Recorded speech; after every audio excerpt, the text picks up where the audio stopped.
You're listening to the Pursuing Alpha podcast, hosted by Charles Brandon Snyder. I'm gonna butcher your name, so you're gonna have to give me. Go ahead.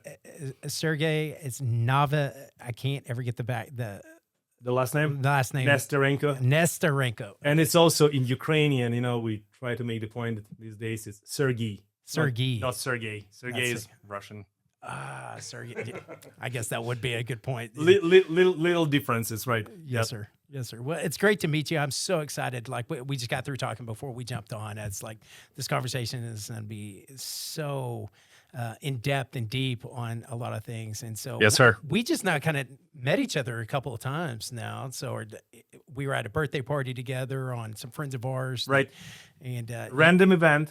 You happen to just sit at the table we were sitting at. And so, take a minute here and kind of tell us a little bit about yourself and where you came from. Yes, certainly. So, Sergiy Nesterenko, that's the way you say it, but many people will call me Sergiy, and it's okay. So I've been here in West Texas for 10 years. I've been in the States with my wife for almost 20 years. Born and raised in Ukraine, as we just discussed, the city of Dnipro. Which is the third biggest city in Ukraine. And I mentioned, maybe this is interesting to the listeners, that city where they used to manufacture the large intercontinental missiles called the Saturn. So we still have that manufacturing plant there. So it used to be a closed city during the Soviet times. Yeah. So I was born and raised there. I came here in 2006. After doing my medical school in Ukraine, after practicing medicine in Ukraine, I did my research here. I did not do medical school, but I did my residency and then fellowship. And for 10 years, I work here in West Texas in Lubbock as an orthopedic spine surgeon. Yeah, I was going to say, you're not just a surgeon, you're a spine surgeon. So yes. A little bit different there. So I got to ask you just on that topic. So how is it different from going through med school, going through residency, or what nuances are different from, Russian and Ukrainian medical compared to the U.S.? Right. That is the whole reason why I tried to came here to advance my education, because back home, with all of my love and compassion to Ukraine, the medical system and the medical education is still outdated. It's the old Soviet system, and we just discussed with you that Ukraine is a former socialist republic, right? So they don't have all of the motivation, they don't have all the incentives for the doctors. It is a largely state-owned medicine, and from there stems, the quality of medical education, quality of medical care. So I was not happy with the standards of medical training, and that was the reason why I came here. There are a lot of good things about that medicine, but I find the Western style much better. More comprehensive, or is it deeper? Evidence-based medicine, as opposed to dogmatic medicine. I think that is the best way to describe this. The training is more uniform. You stay in Lubbock versus you go to Rochester, Minnesota, you will get the same quality, roughly same quality and the same standards of care, as opposed to the old Soviet style when your professor tells you to do it this way, you do it this way. You never get exposed to anything else. So a lot of dogma. Also, the payment model is not transparent, which really affects the way you communicate with the patients. The doctors are underpaid there, and that has huge impact on not just the quality of training, quality of care, but even on ethics of medicine. Here in the States, you don't have to think about this. You can just focus on your specialty. You can focus on the ethical aspects, talking to people without thinking about, how this is going to impact your quality of care. So, yeah, those are the big parts. A huge touchy point for me, because like the healthcare system, I think in the United States still needs to be revamped to a certain degree. I think it's, this is on some of the agenda that Trump's taking on right now, is they're trying to cut the fat out of the middle with the insurance companies and stuff like that. Right. And I have a lot of doctors that are clients, and so they always kind of come back to, hey, it's really not us. It's just the middleman between the insurance companies and what they actually, you have to do. A lot of times my sister's I guess it's a good deal, as a director of nursing. Now she's teaching it. And she just got absolutely burned out and tired of going like, these doctors don't need to prescribe these labs or do these things, but you have to literally go through that system in order to be reimbursed for it. And they just, keep on piling on things, or, it really takes a lot of it out. So we were reading a study here in the office that was like, now healthcare is constituting somewhere right around 20% of all Americans' expenses going forward. And so what's your perspective as a doctor from the billing side of it? That direct correlation of the control of compared to the insurance companies. And do you think, we just saw the CEO of United Health just got assassinated over this subject. Crazy. So, well, from your perspective, because I never get to see it from y'all's perspective, and I've asked a lot of our doctors, like, what's that look like? And they think it's a mess. It is a mess. But unfortunately, there is no easy way out. And as related to medicine and as related to the Ukrainian war, there are no easy solutions. I may give maybe an interesting angle here, because I've seen the socialist-based medical system and I've seen the free market medical system. Which one is better? You can argue, because there are different angles. When it comes to access to care for the patients, you would say, okay, well, let's get the Medicare for all and let's have the government pay for everything. But the truth of the matter, when the government runs out of money, you put the burden of payments on the patients, and not just for medical supplies, but also for paying the doctors. And as I said, this introduces the whole different dynamics in relationship between the patient and the doctor. When the doctor is expecting you to pay for their care and there is no clear price attached to it, because the doctor works in a state hospital and you need to guess how much you want to pay the doctor, and everyone feels horrible because you need to somehow pretend that, this is my little thank you to you doctors, and put it in their pocket, in their uniform, which sounds crazy, right? But that's the way it works. That's seriously the way it works? This is the way it works. And oh, wow. Can you imagine the dynamics this creates? Yeah. Like everyone is angry at everyone. So that's one thing. Second aspect is R&D. Yeah, there is none. When you don't have any funds, there's no fun. Look at Canada right now. That's the thing about the American system. The education and the R&D and all the equipment we have and all the developments we have,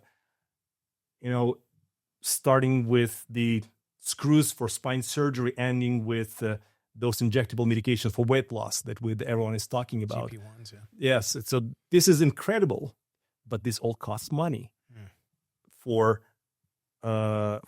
research equipment, for the research personnel. So free market works when it comes to development to entrepreneurship, and it doesn't end with R&D. You need to promote your medications. You need to educate people on medications. You need to market the medication. I'm not here to tell you, right, financial person, how much it takes, and so that is the benefit of the free market. Once again, the flip side, right? How do you make this all work? How do you create this system so that everyone is happy? Because on one hand, you need someone to pay for this. On the other hand, there is potential for abuse from the doctors or from the hospitals. Pharmaceuticals. So you kind of need to have a middleman to control this abuse. Let's say, as a surgeon, you are incentivized to do more surgeries. So having the middleman, like a pre-authorization department with insurance company, they keep me in check so that I don't go rogue and don't start doing surgery in every single patient because I want to make money. So from that perspective, it's good. On the other hand, so you see, you kind of go back and forth. There are positives, there are negatives. On the other hand, my patient needs surgery right away, and I need to go through pre-authorization process, and the patient lives in pain for extended period of time. So, and then you see a representative from insurance company, and they bring their mom. And yesterday they were telling you that, no, you cannot have this MRI and CT scan because you need to check these boxes. And today you're seeing their mom and they say, we'll do whatever you want. Right? So there's a human factor. Right. So this is complicated. But in the end of the day, I can tell you, this is the best quality medicine that we have in the world. And the American medicine is the leading in R&D and in equipment. Of course, you can give examples from Germans, from Europe, from Korea and Japan, but still, free market does help to develop it. We do a lot. I know that here in the U.S. on the side of it. So I'm very proud of being a part of the American medical system, understanding the problems. I do understand the problems. Yeah, I think it's there's got to be some limits, and to attest to really what you've unpacked there, and there's so many angles to go with is, and I'm in finance, so we look at companies to invest into, from Stryker to UNH to all these companies. But we've actually, in our firm, took a bent towards companies that are not operating or have a history of operating with profits first and not doing the right things. And there's 4 pharmaceutical companies that we have a written rule in our office that no matter what happens, we will not invest in those pharmaceutical companies. Because of unethical practices? Unethical. I mean, you go look at Pfizer. Pfizer's the largest fined company in the world. And now I think one of the judges this week or the last couple of weeks made them disclose, I think it was 150,000 pages where they had it was 10,000 pages, 150,000 people that had adverse reactions from their COVID drug, and then they hit it. And so, and so allegedly, I got to say, allegedly they hit it. And so there's a lot of things that's going to get unpacked. And this is where I'm a little jaded, I think, a little bit more now since COVID, because one, I think our government giving them a blanket immunity was the worst thing that we've ever done. And they tried to pass the bill this week that gave them more blanket immunity. So I think in capitalism, because I'm the biggest capitalist that you'll ever meet in your life, like if there's not for profit for these companies to take the risk to create a new drug to save people, they're never going to create the drug. There has to be a direct benefit to them. And I think that's where capitalism, for the R&D side, to the advancement of any industry, that really comes on the forefront. But then you turn that over where, all right, what's enough is enough, and is there a limit to those profits? But is there full transparency? I really think AI is going to help in this world, and I think it's more of the quantum computing and being able to slice through some of the regulatory stuff faster and get approvals faster. I'm hoping that what Vivek is going to do, he has a huge pharmaceutical medical background as in private equity, Vivek Ramaswamy, and so him with they're going to, I think he's going to hopefully change some of that. And I actually like JFK, and like I'm on the vaccine side, and some of the things that he's wanted to do is I want more evidence, more transparency. And my biggest gripe is going to a doctor and going like, hey, what's this cost? And they're like, I don't know. You'll know in 3 months or 2 months when you get the billing from 15 different departments, right? So there's got to be a better system there with more transparency. And I think when that happens, you're going to see all the fat and there's no way that 20% of our economy in the United States is built on the healthcare. It should not be that big. I think it should be more of a direct, you're my doctor, I want to pay you, but I want it subsidized through my healthcare for massive risk, right? So if it's what you're saying that it's a medical bureaucracy in a way, right? Yeah. So a lot of moving papers from one office to the next. Yeah, 100%. Yes, lack of efficiency. Yeah, and there was a Joe Rogan had a guy on. I forgot the guy's name, and he grew up selling a drug rep, and he found out that the massive, and I forgot what they called them, the middleman inside the drug reps that was supposed to negotiate efficiency from the manufacturing companies to the hospitals and everything like that, were just pocketing the money. Yeah. And they were not giving any of the efficiency discounts that were inside of there. And there's a lot more nuances and a lot more complexity inside of that story. But those are the things that I hope we fix, and we just bring choice and complete capitalism into the healthcare market. Like, if I need to go get an MRI, I want to know what places I can go and what the cost is to go get that same MRI. And you remember how LASIK, there's a great story. LASIK used to be what, $30,000 or something like that an eye, and they didn't subsidize it with health insurance.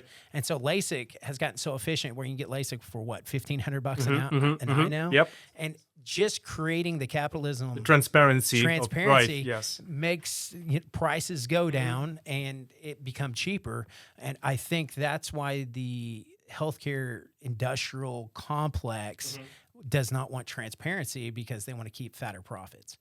And I'm okay with having huge, great profits. I'm good with it as long as it's ethical and it's transparent and the consumer knows it. That's where I'm at. But I don't want to do it for the sake of R&D. I don't want to do it for the sake of advancement in the medical field or any field. But I just want it to be a better system where if you get in a car accident, and you're living a pretty good American life, that you're not just destroyed for the next 10 to 15 years in bankruptcy just because you had a medical incident. And I will 100% agree with you. Having the government control anything, if you can ever tell me one thing the government controls that was ever efficient, good, and didn't increase costs, I would tell you you're lying, because they can't do it on Social Security. They haven't done it on, look at the VA, the Veterans Affairs Department, how horribly bad that's been over the last 25 years. So I think it still has to be privatized. There has to be incentives to make it efficient. And I think they've removed all those incentives and they've made it so opaque that you cannot understand. Like, I get the statements when my kids or I go to the doctor and I'm like, okay, so I saw this doctor and then I get a hospital bill and I get that bill. And it's just there's no continuity. Let me tell you, I'm a medical doctor. And when I receive those bills and when I call my insurance, sometimes, some interesting surprises. I'm sure. Yeah, you get to experience I have to pay for what? Yeah, right.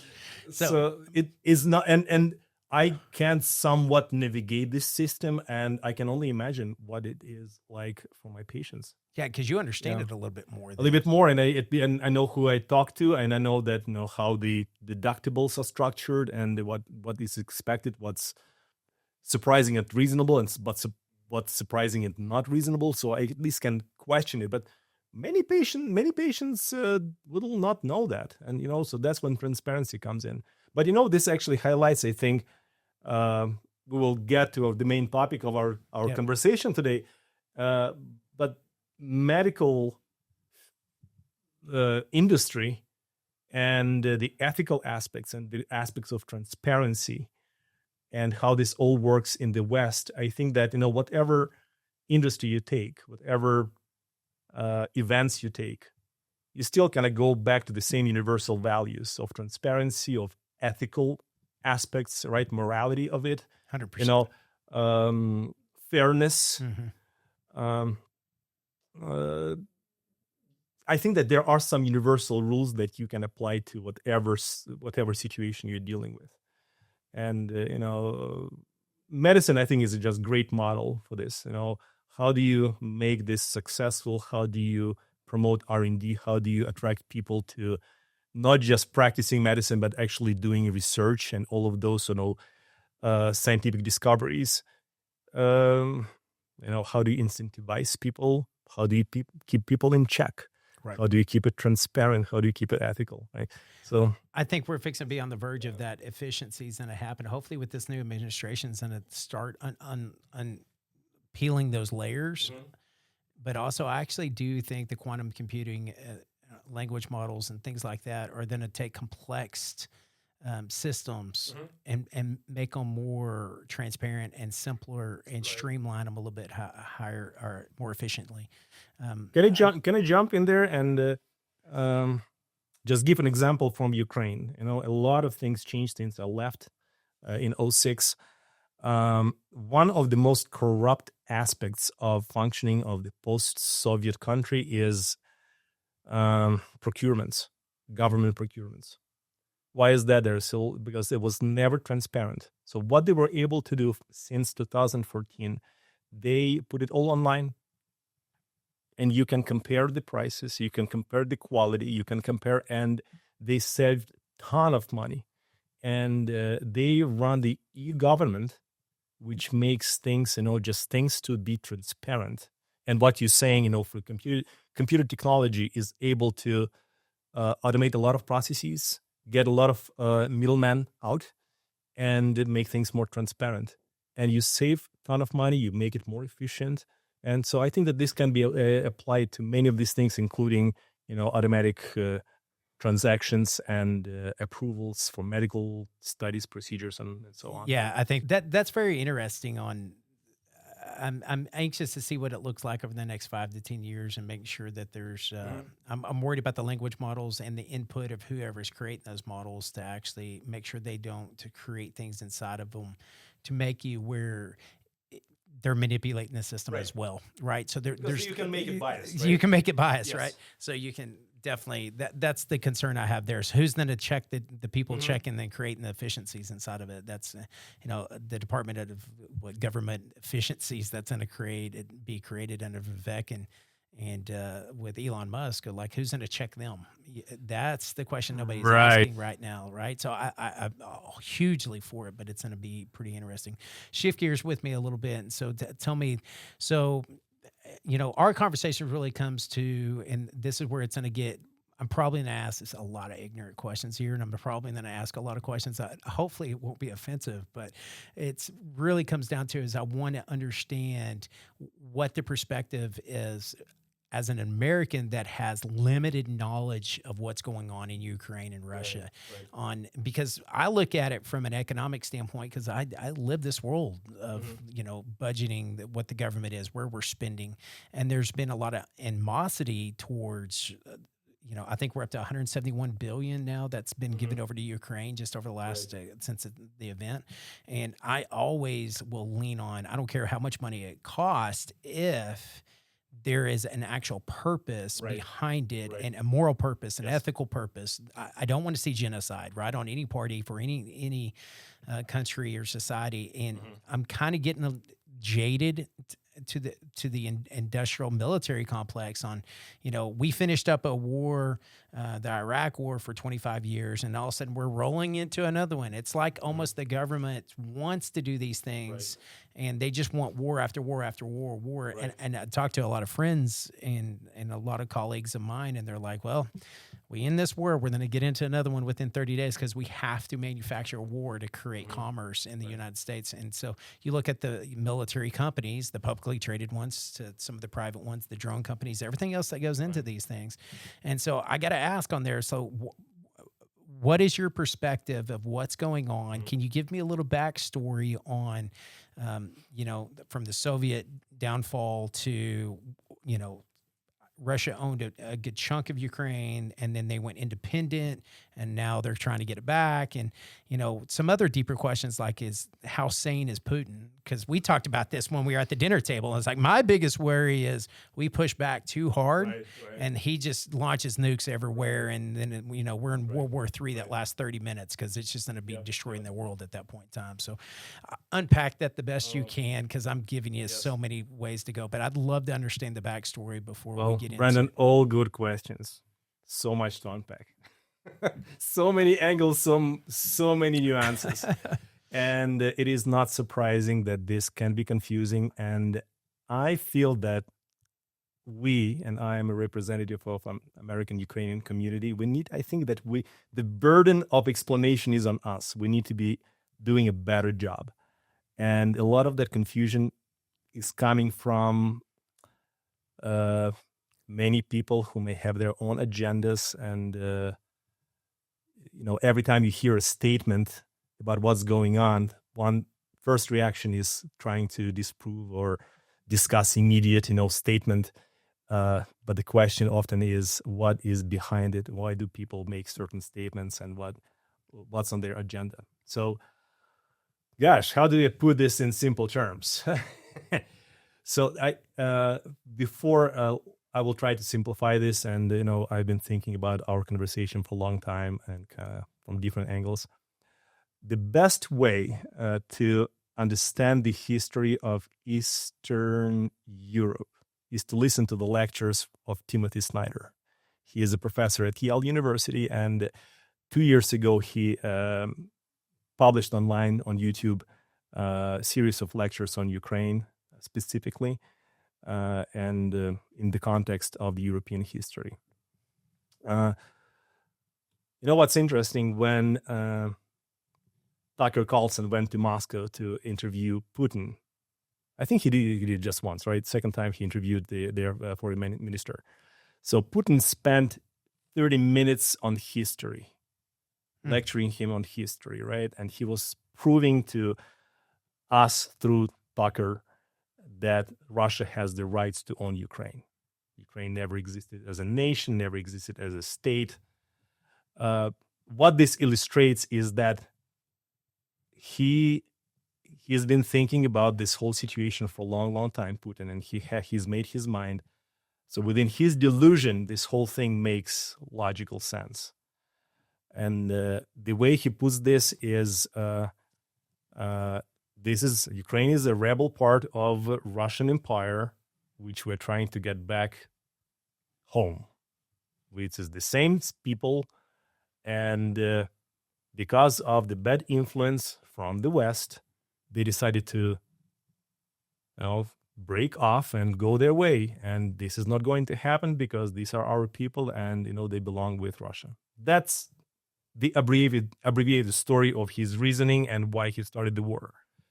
But when he started, Ukraine, or a good chunk of Ukraine, was a part of Russia at that point in time. So did he always feel like he lost a piece of Ukraine, and that was his fault back when he was considered a spy in that era right then? Is that going back to the 1960s, 70s or something like that, from what I understand? And I could be completely wrong on this. Right. So Ukraine gained its independence, not for the first time, by the way, but this time when the Soviet Union collapsed in 1991 and became the independent nation in the internationally recognized borders in 1991.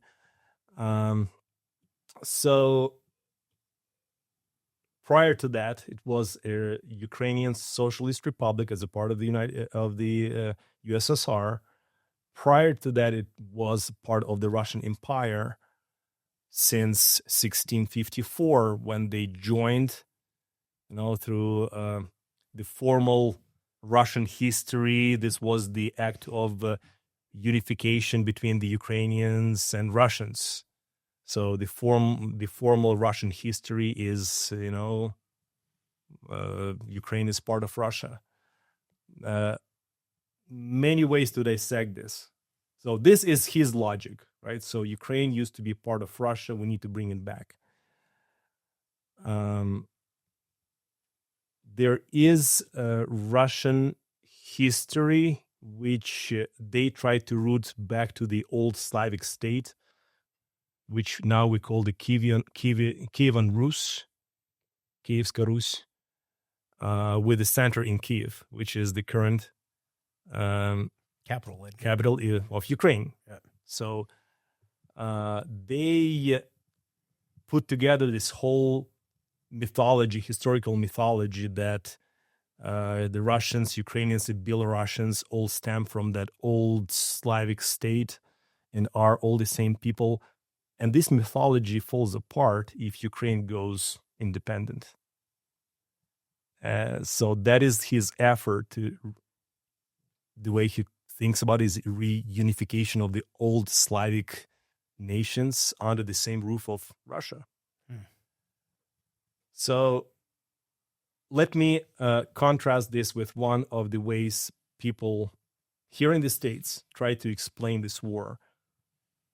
And really, I feel that this is important to frame this war correctly before you start talking about how to end this war and why it's going.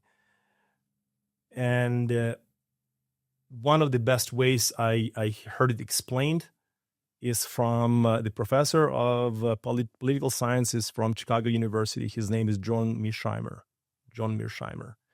So he puts it on the table. He says, so here are two ways to look at this. One of the ways is that this is the imperial war. This is the land grab, and Putin is trying to expand his empire by consuming Ukraine. And then he says, and there's another way to look at this. Putin feels threatened by expansion of NATO and is trying to protect himself. And I think that part John Mearsheimer is very correct about, but he makes completely wrong conclusion out of that. He says there is no evidence that there is an expansionist imperial war. He claims that this is Putin trying to defend himself against the expansionist NATO. NATO, yeah. That's his biggest argument is he doesn't want Ukraine to join NATO. Right. So that's what he claims started the war, is because the U.S. wasn't. And, you mean Putin? Well, the U.S. was going to allow Ukraine to actually enter NATO. And so he says if any country connected or bordering Russia, joins NATO, then it's going to be outright war, just like, Russia doesn't want, a Mexico or a Canada affiliation.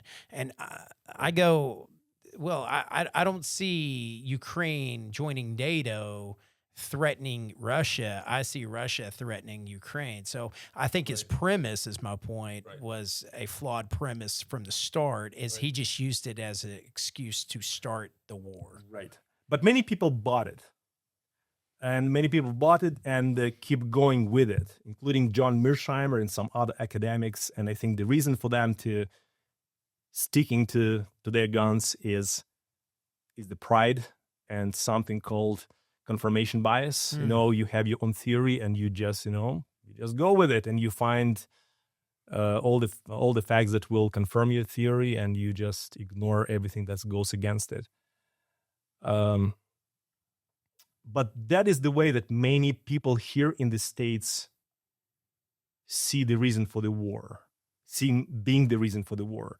And if you start with wrong premise, then you will end with wrong conclusions. And the question that you asked me during that dinner, so how do you end the war, should be based on the reasons why the war started, right? So if you start with wrong conclusion, then you continue with logical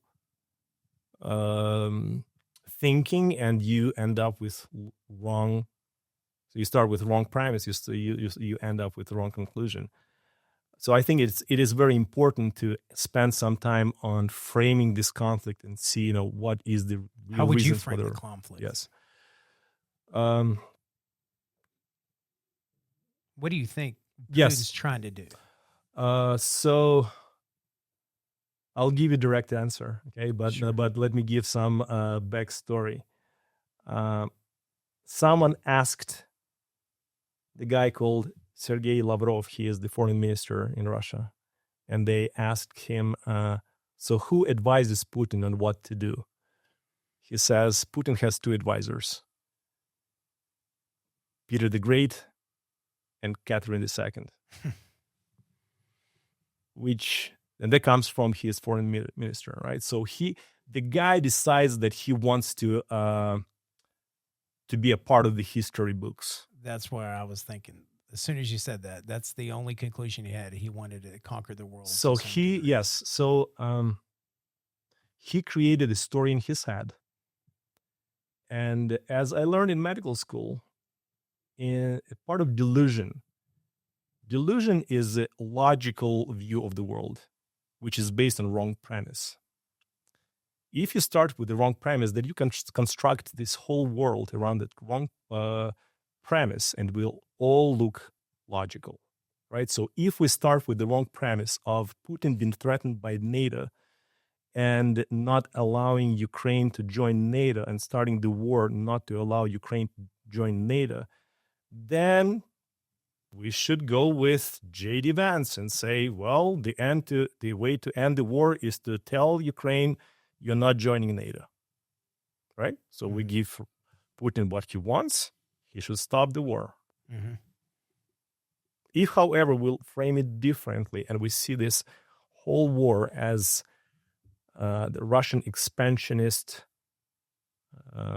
mindset, yeah, then you end up with different conclusion. Then you see that the independent countries like the Baltic states, like recently Sweden and Finland, like recently until recent times Georgia, and now actively Ukraine, actively wanting to join NATO because they're seeking protection from these lunatics. So under the same premise, or that premise actually, of saying that he's just going for a power grab and also a land grab, and he's going to do everything there is, and this is his legacy. He wants to conquer another major country and expand his empire. So now Russia's 2-3 times bigger than what it was inside of there. If you start with that premise in your own theory, then the only outcome would be is that you would have to fight him almost like a war of attrition and push all the way back into Russia. I don't see a positive outcome in that premise then, because he's in a fight to the end, and he's in a fight there. I don't see how you would come and negotiate. I would say 2 weeks ago, right?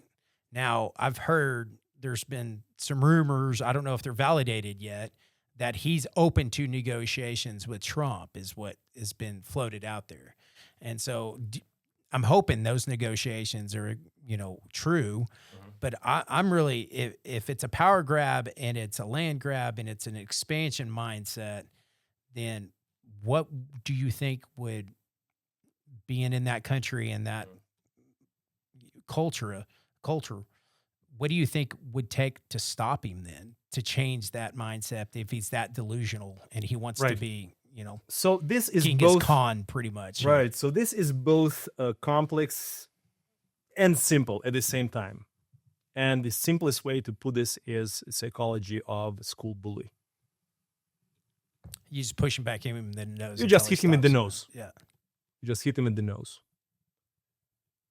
And the oldest statements that Russia cannot lose the wars. Russia lost the wars multiple times.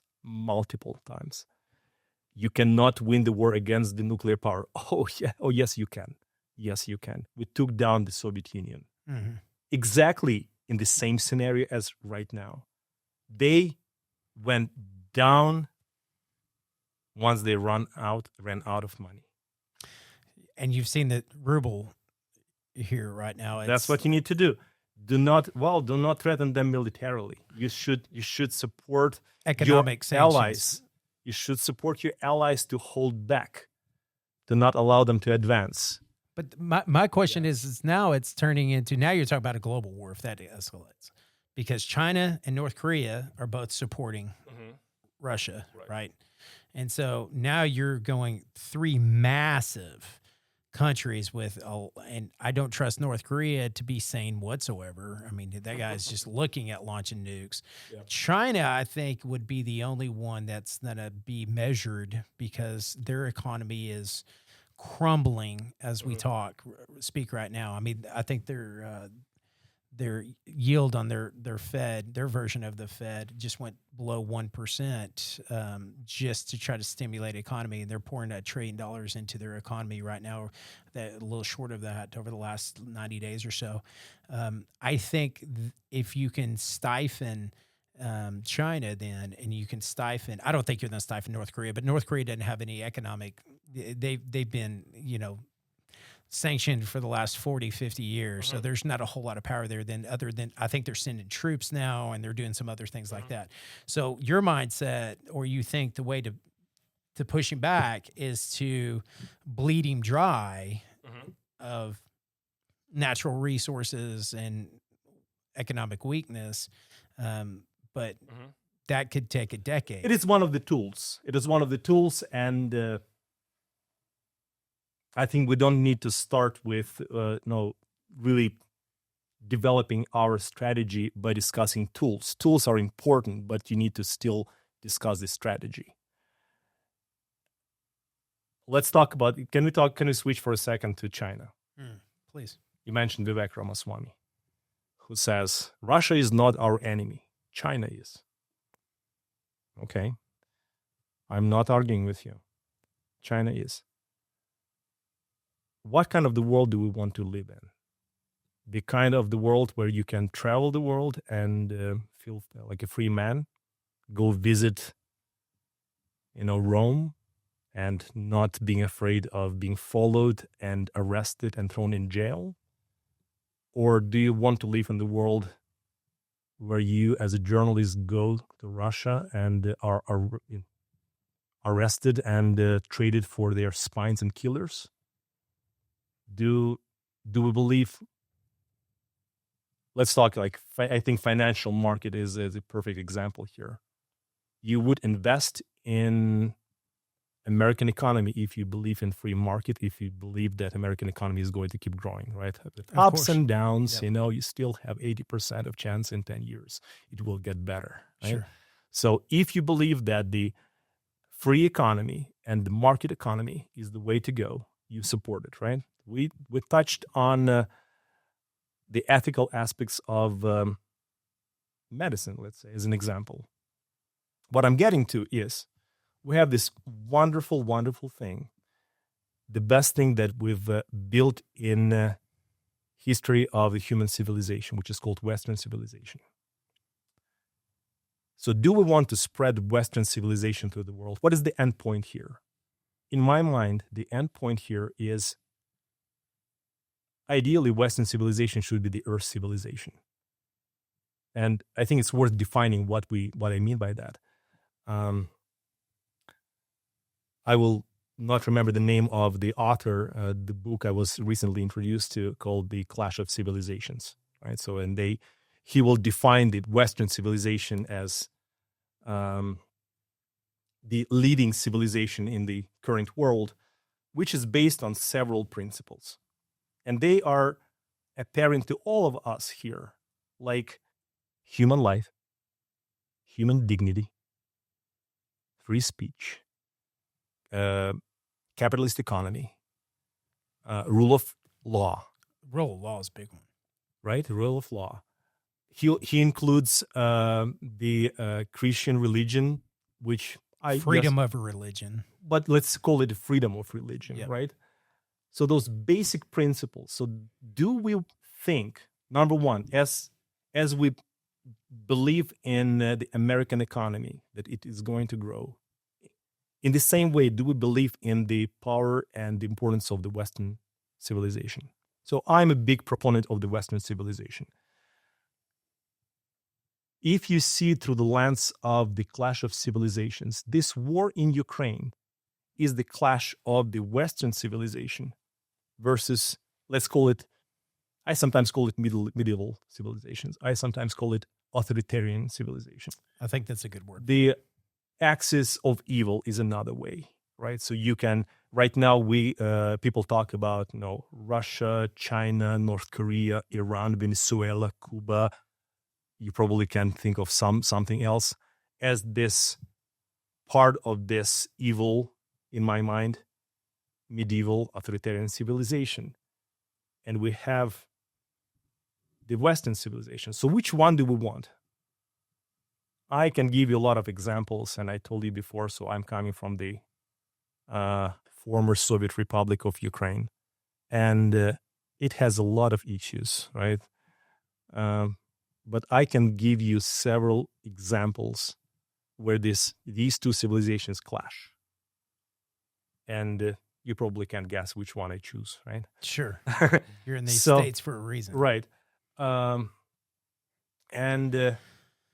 Ukraine is, so here's the way you ask me, how would I frame this? Ukraine is that part of the former medieval civilization that is trying to break off and join the Western civilization. If you look at, and there are several facts I can tell you about them that will prove that is in fact what is going on. That is what they are fighting for.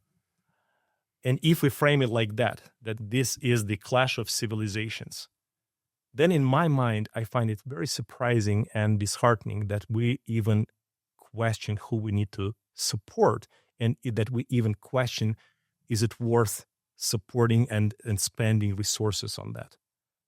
And it's only one angle, because of course the reasonable question is how much is enough, right? What is the end point? Yeah, so we got to unpack that for a second, because I want you to keep going, right? But this is one of my questions I have, right? I'm 100% in line with supporting a company for the country for their own independence, and if they need the United States support from a country that is imposing or threatening, or in this case, invading another country, then we have a moral obligation as being the wealthiest, most powerful country in the world to help support that. So I don't have a question on that stand, that guard. Where I have problems is to what extent, and then also to what accountability do we have as Americans. And so my problem is we see, there was a Ukrainian prime minister, governor, whatever it is, where they raided his house. We don't know if it's true or not. I haven't vetted it out, so it probably isn't. And he had, hundreds of millions of dollars or tens of millions of dollars of U.S. dollars. Sounds right. Yeah, Yes. stashed away, right? Yes. Inside of there. And so I think that's where, again, the jaded conversation comes out from Americans. It's like, we had a entire eastern seaboard from Florida all the way up to the Carolinas just get decimated with hurricanes, and our own government gave those people $700, and we gave $171 billion to Ukraine. I think it's disingenuous to compare one bad event against another one, but it does give a benchmark of where our government's loyalties lie, and especially our own elected officials. I think it's less about should we support Ukraine if another country is invading them, in the premise that Putin is. 100%. I don't think that's even the question. I think really comes down to, I think Americans are more fed up with the fact that we believe, and this is my own belief, is that out of the $171 billion that goes to Ukraine is funneling back into American politicians' coffers somehow, some way, same, and it's not like we're just making this up. I mean, Biden's son, his family gave us a blueprint of what they were doing with, what's the oil company that they used, right off the top of the head? Is it Burisma? Burisma, Burisma, right? And so it's not like this is unprecedented. And so now we have to square that hole of saying, how do we support a country invading another country? And the mass genocide that I'm seeing right now is just absolutely insane. I think there should be now, just like we have nuclear laws against nuclear bombs and chemical warfare bombs and war that way. I think we better put some type of treaty together with everybody that these drones of what they're doing, where they're just flying drones and dropping bombs on everybody. And I think that's what's, from what I can see on the news, is what's happening to a lot of Ukrainians on both sides. I don't know if it's on both sides or if it's on just one, but it doesn't seem like it's traditional warfare. It seems like whoever's got the ability, technology-wise, they're going to end up winning this thing, and we're just going to end up spending $1 trillion to get to that same end zone that we were during the Iraq-Iran war for the last 25 years. And so I wanted to talk a couple of things, because I just unraveled a whole lot of stuff, right? That's the corruption excellent. side. Yeah, Brandon, that's excellent. I'm really glad that you asked those questions, and that's exactly what I'm looking for. This is the kind of questions. Can we start unpacking? Yeah, please tell me where you want to go. I want to know sir. the politicians. Do you think our Yeah. politicians are actually getting a kickback?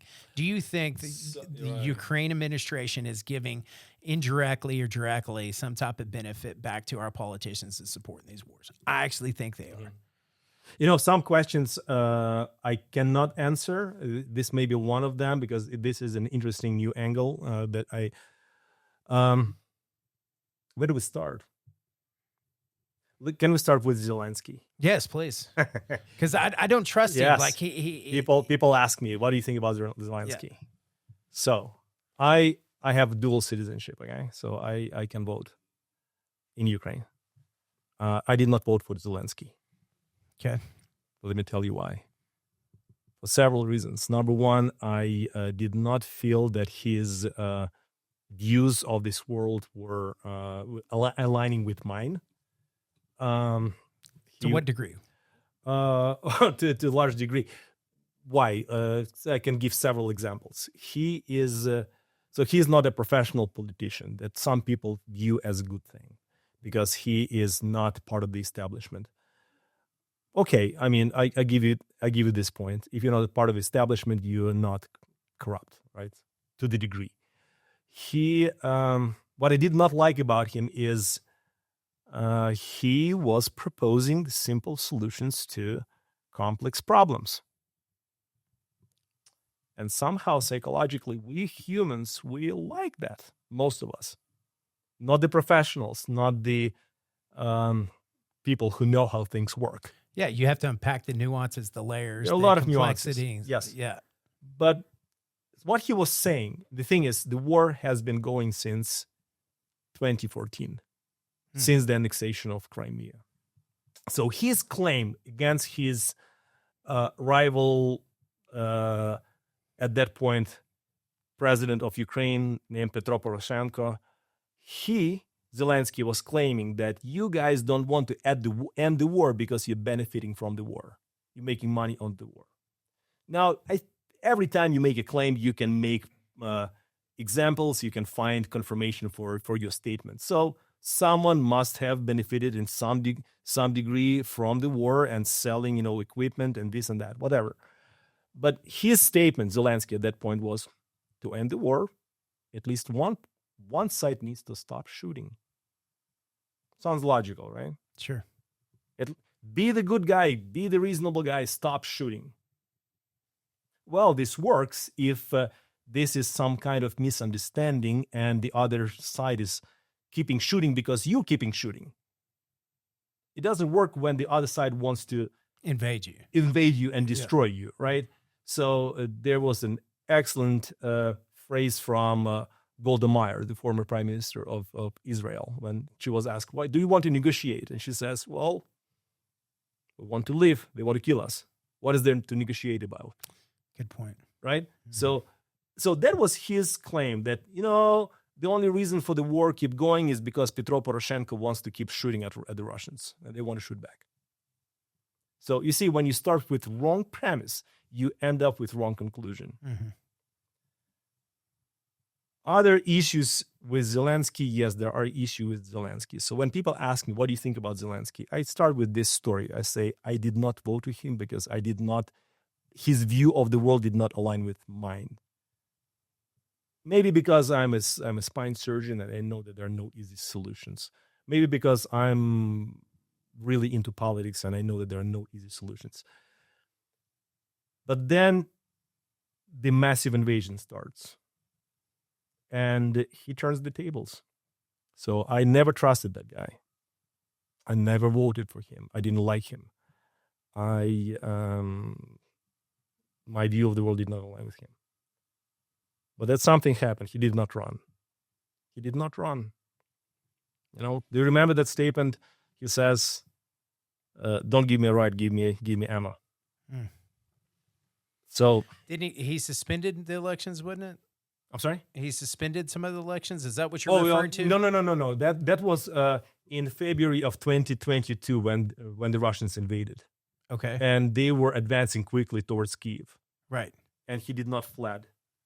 Oh, he didn't run geographically run away. He did not run, not from a political not standpoint. from the political standpoint. He did not run away from the fight.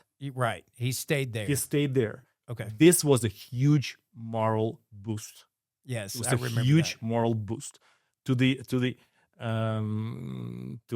army, to the citizens. So, would I vote for him now? No, I would not. I would not vote for him now because I think that there are better candidates who would run the country. I respect him still. So he was there. He was a good leader of the nation for the time of the war, just like Churchill. This is funny to compare Zelensky and Churchill. I mean, they're different caliber people, but he did a good job. He is a showman. He was able to read the audience. He was able to deliver the message. He was able to get the applause. Who do you think should be running it now then? Well, Poroshenko is I like the guy. Not to go too deep into what he stands for, but he is a professional diplomat and he did the right things. The problem in Ukraine is the system. I may butcher this statement, but the system delivers precisely the result it is designed to deliver, right? Mm-hmm. So Ukraine is not optimized for democracy. There are still some loopholes that people can explore for corruption, right? And I go back to your first initial podcast. You guys talked about corruption within our own government here, mm-hmm. and people doing insider trading, yeah. right? So this is just an example that there are loopholes. There are loopholes here. No system's infallible. Exactly. There's always going to be problems. Yes, there. but now is it rampant to the point where there's no hope to making? No matter what we throw at it, there's no good value to get back out of it. Is the juice worth the squeeze, right? So can we unpack that a little? Yeah. So going back to your question, are there any kickbacks? I'm sure there are, but is it rampant? Is it to the point where it's billions upon billions? Well, but is there any kickbacks from Ukraine to the American government to get the aid? I don't have any evidence for or against that. Knowing human nature, I would not completely rule that out. I still see the nation who is bleeding and fighting for its independence. And there are examples of abuse. They are exposed because there are some anti-corruption agencies in place. So can this by itself, though, be a reason not to support them? No, I don't think it's not a reason, but the question is how do we support them becomes the question. Right. So, again, I think that it is worth to kind of default to the framing, to the correct framing, and look from different angle, right? So we covered the moral angle. Mm-hmm. And when you see it from that angle, kind of difficult to argue with that. I can add something more to the moral angle. I would like to throw in the fact that Ukraine used to be the third largest nuclear nation in the world until 1993. You probably know that, right? And what happened in Budapest and the Budapest Memorandum, when the nuclear nations of the world promised Ukraine to stand by it, should it be invaded by another nuclear nation. So that's just another angle to add. So you're saying we're already obligated to do it? From the moral standpoint. If you dissect it from the contractual obligations, you can argue that no. Same thing, Putin says that, but we signed that memorandum with a different administration who was pro-Russian. Right. So, but that's just another angle to the moral aspect. Well, you got to, if you're going to touch on that on the nuclear side, you got to touch on what I'm really worried about is now there's rumors, again, I haven't vet these, that there's 8 to 12 biolabs inside of Ukraine, and those are probably more deadly and more of a threat than the nuclear side of it, because if that gets leaked out, or if Russia, you're in the middle of a war, right? If they blow up the wrong building, you could create a plague that goes everywhere, all over the place. And so, is that true? So of this your is knowledge? one, Because you're in the medical side of it. Yes, You sir. might actually see both. Actually, have some knowledge. So this is one of those questions that I don't have the answer to. There are so many crazy statements made from the Russian side just to murk the water. Disinformation, Disinformation, and this, to me, appears to be one of them. Other ones will be, the Ukrainians prosecute the Russian church in Ukraine. The Ukrainians are Nazis. What else do they say? Ukrainians prohibit the use of Russian language.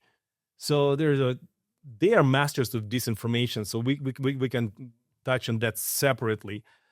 I'm not worried about that side of it. I'm just worried about is it? You're saying the moral right that America has, or all countries should rally together, is from a Budapest agreement on the nuclear side. Well, I would think it would be just as much of a requirement from a moral side if there are bio or chemical bio labs in Ukraine that are in jeopardy. I mean, I would think that would be the first thing the United States goes and does, and ensures up and makes sure that we have the correct reinforcements to make sure those bio facilities don't fall into Russian hands and being used against them. So to close, just to tell you about my knowledge about this topic, there was only one politician, and I don't know, there are some names I don't want to say on air, an American politician who is nominated by Trump for some of the higher offices. He or she made that statement out of thin air. So there's nothing supporting it. That was the only time I heard about this. And what's interesting that from the early days of the war, Ukraine held the high moral ground. So there are several attempts to degrade that, and that I feel that is one of the attempts. Okay. And other statements like the prosecution of the Russian churches and all and so forth. That is just an attempt, and it works. Why? Because there is no way for people to confirm or disprove that. I mean, people who don't follow it closely. So that is one of the tactics that the Russians use. They just will throw the whole bunch of different, pieces of information, sometimes so stupid that you just can't believe how that can be possible. But, and then the burden of disproving it is on you, right? But prove it that this is not true. But what I was getting to, though, is there is a different dimension of this whole situation and how we here in the States may be interested. So the moral aspect we just discussed. There is a geopolitical aspect. There is a security aspect. It's for a second, let me touch on the role of China, right? So Vivek Ramaswamy says that Russia is not the enemy, China is. Well, there are several ways China influences and grows its influence in the world. One of them is through creating the network of allies, right? I mean, they're not friend allies, but they are people who will, in the end, vote for you or want the way you want because you indebt them, right? So they give them huge amount of money, they indebt them, and now you own them. So that is one of the tactics that they use to when you're saying they, you're saying China. The Chinese, yes. Chinese, yeah. So the Chinese, okay, so how do we counteract that? Maybe, I'm not a geopolitician, but maybe by supporting our own allies. We have South Korea. What would happen to them if we did not support them back in the 50s? That would be one big black hole on the map at night, right? You saw those pictures, yeah. Right?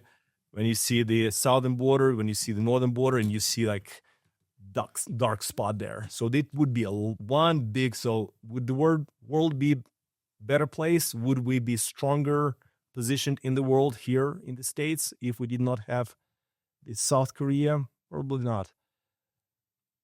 Have you seen that movie Napoleon? No, the new one that was made out with a couple of years ago. Joaquin Phoenix. Yeah. So there was a scene, and I did not see the whole thing, but there was a scene when the Russians were fighting Napoleon and Borodino. Who was fighting Napoleon? Those were the Ukrainian brigades. Oh, really? What's going to happen if Putin gets Ukraine? He's going to go after Poland. What I was. Well, first of all, he will recover, of course, but he will come back much stronger. Sure. Because he is going to gain strength. Why are they so strong? Because they don't count lives, right? That's why I was fixing to ask you, because like everybody thinks he's doing this now is because the population of Russia and the fighting class that he has is starting to actually go down. So he knows this is the only time to actually get it done because he's got enough people to actually fight. But it's widely known, going all the way back to the Iraq War and with Russia, when they wasn't Iraq. What was it? It was the movie Charlie's War came off of that. And it just kept throwing Russian people at them. And they said it's like the war didn't exist unless I lose 500,000 people. And so that's kind of like what my perspective is at one point in time, the genocide has to be accounted for. And do we have the numbers? Do you know what the numbers are? I mean, because you have a great organization that you're working over there from a medical aspect. How many lives have been lost so far just on the Ukrainian side? Do you? I only hear what they release, and until very recently, as far as I know, they tried to not release because this is a big demoralizing factor. Sure. Not release the information. So please don't quote me. I heard a number of 40,000 lost lives on the Ukrainian side. Keith Kellogg recently said that the Russians lost 5 times the number because they don't count it. They don't care.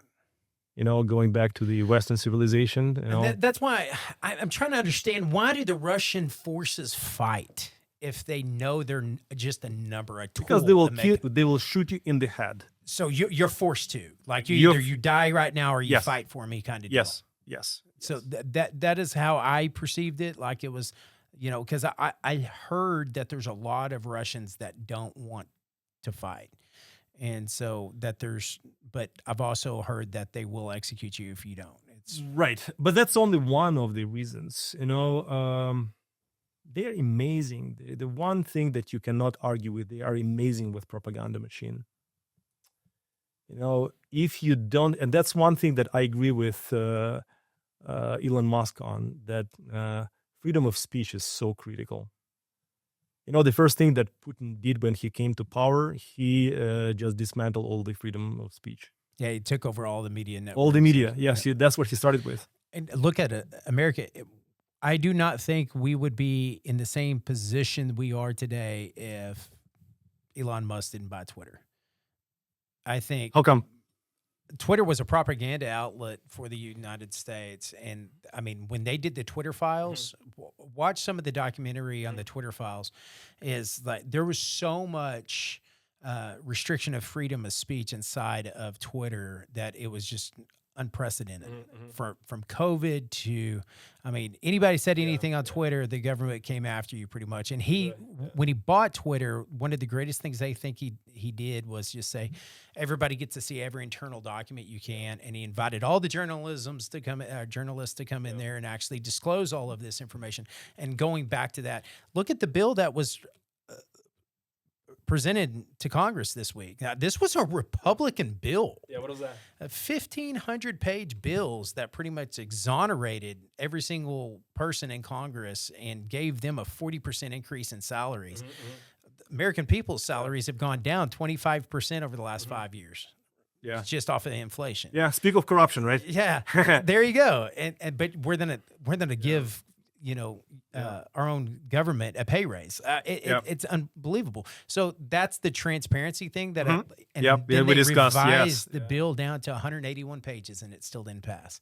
And so now they're doing it again for a third time. They're going to vote on every single aspect of the bill. I hope that's how our government should be ran: is you vote on independent pieces of every single bill, and you don't slam a 150-page bill together, and you have 4 hours to read a bill and approve it and then sign off on it. It's insane how we're. But you know what's important is that you and I have this conversation. Yeah, because 90% of people won't. It was taught back in the 70s that you don't talk about religion and politics, and now we got into the part where everybody's ignorant and nobody can have a conversation anymore.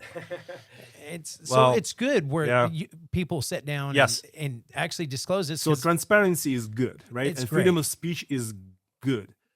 Of course, you need to be careful because you can take everything to the absurd level. On anything, but there's just because you have freedom of speech doesn't you don't have freedom against accountability and circumstances and there are it has its own dangers, of course. Of course, it does. Everything does. So if you, I went on a tangent there, but I don't know if there's enough corruption inside of the war between the U.S. I mean, the U.S. supporting the war to raise any red flags. I hope there's not. I really do. I hope there's not in everything that we use.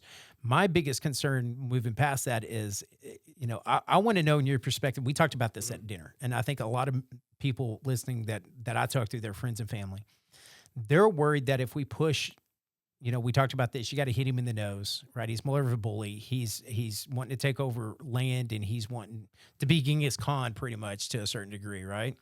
And so if that's the premise that he operates on, and he feels like he's going to lose, is he going to use his full arsenal to actually say, because we didn't think he was going to do it. Then he shot all the ballistic missiles, the intercontinental, first time ever in a war that intercontinental ballistic missiles were fired. Which city it hit? No. This is my hometown. Did it really? Yeah. I heard that they didn't put the real warheads on them. It was just a tool, or it was a show of power. Yes. It wasn't an actual. He didn't actually tempt them. So, cutting to the chase, isn't going to nuke Ukraine, right? So the chance is not zero. It never is. There's no absolute. Right. So you have to be careful. Yes. You certainly should be careful. At the same time, what kind of reaction do we need to have to this kind of display of power? Because everybody's going to do it. North Korea will do it right after this, and he's more insane than anybody. If you let Russia do this to Ukraine, then what's going to prevent another country from doing it? And would you pardon me slightly cursing? Oh, no, absolutely. So what should be our reaction to this? That's where it's got to be measured. That's my concern. Sure. It's got to be measured. But what degree? Because you probably know, being this is your culture, you grew up there, you probably know this better than anybody. Like, how hard do you think you can push this man? Sure. You should be smart with this. Of course you should be smart with it, because he is the chance of nuclear conflict is not zero. But when he displays power like that, what should be our reaction be? Should we crap our pants and run away? No, I don't think that's ever going to be the American. Americans just aren't. Well, that's what Joe Rogan proposed. Yeah, Joe Rogan. He's powerful. I like the guy. I do too, but he's more of a pacifist. I feel in some he's a huge fighter and boxer and all that stuff, but I think he just doesn't want the genocide. Well, I think that he is just not very careful selecting his guests, and I think that his guests influence him. I like the guy. I really like. I think he has good heart. And 100%. And I love him, and I love his that he's in martial arts, and he's super funny, and I just love listening to him. But I think that he's under strong influence from some of his guests, and that's the kind of reaction that you get from him. Putin tried to scare us with this. He calls it Orashnik. It's that ICBM or whatever. Mid-range rocket. So what should be our reaction? Oh, yes, okay, let's run away. Let's think who else is watching this. China is watching this. Yeah, what do you think the reaction should be? I think it should be more sanctions and more tighten on it. But I think if you turn around and fire your intercontinental missiles into Russia, No, sir. I think oh, that yes, you're of just going to course. continue to escalate the problem. Of course. Right? Of course. But what do you think the reaction should be from You the Americans and the world at this point? Yes, you should boil this frog slowly, but surely. Is Russia making that much more ground? They are some, some.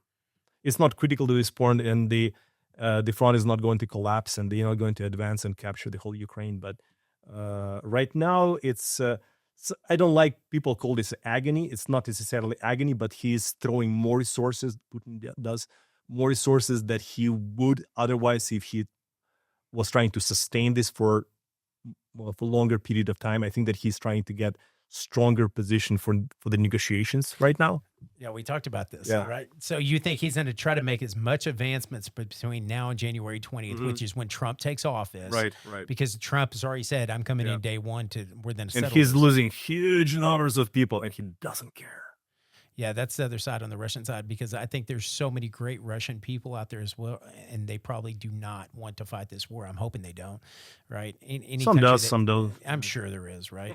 I'm sure there's a lot of people that, just like the Americans, I think there's a lot of, we like to go fight wars too, just to create more income, to give people that grow up in the military for 25 years and never get to fight in a war, and then you spend your life doing it. Yes and no, because for the most part, I feel that have a lot of respect to our vets here, and a lot of respect to the military people, and I think that for the most part, even if we have to go and fight somewhere, we need the moral reason and moral ground to do that, and they fight for the right reasons. And when you are part of the military in the free country, and you have the pluralism and you have the freedom of speech, you have certain opinions about what you're fighting this. What happened to us on 9/11, and there was a good reason to go and fight for the freedom. And we are in West Texas. Mm-hmm. Gun community is strong here, right? Yeah. And when you talk to the gun community people, they don't propose the Second Amendment for the right to go plinking on the weekend. No, Sure. They stand for some moral principles, right? Yes. And same thing with the military. So I would say that's a very, very valid point.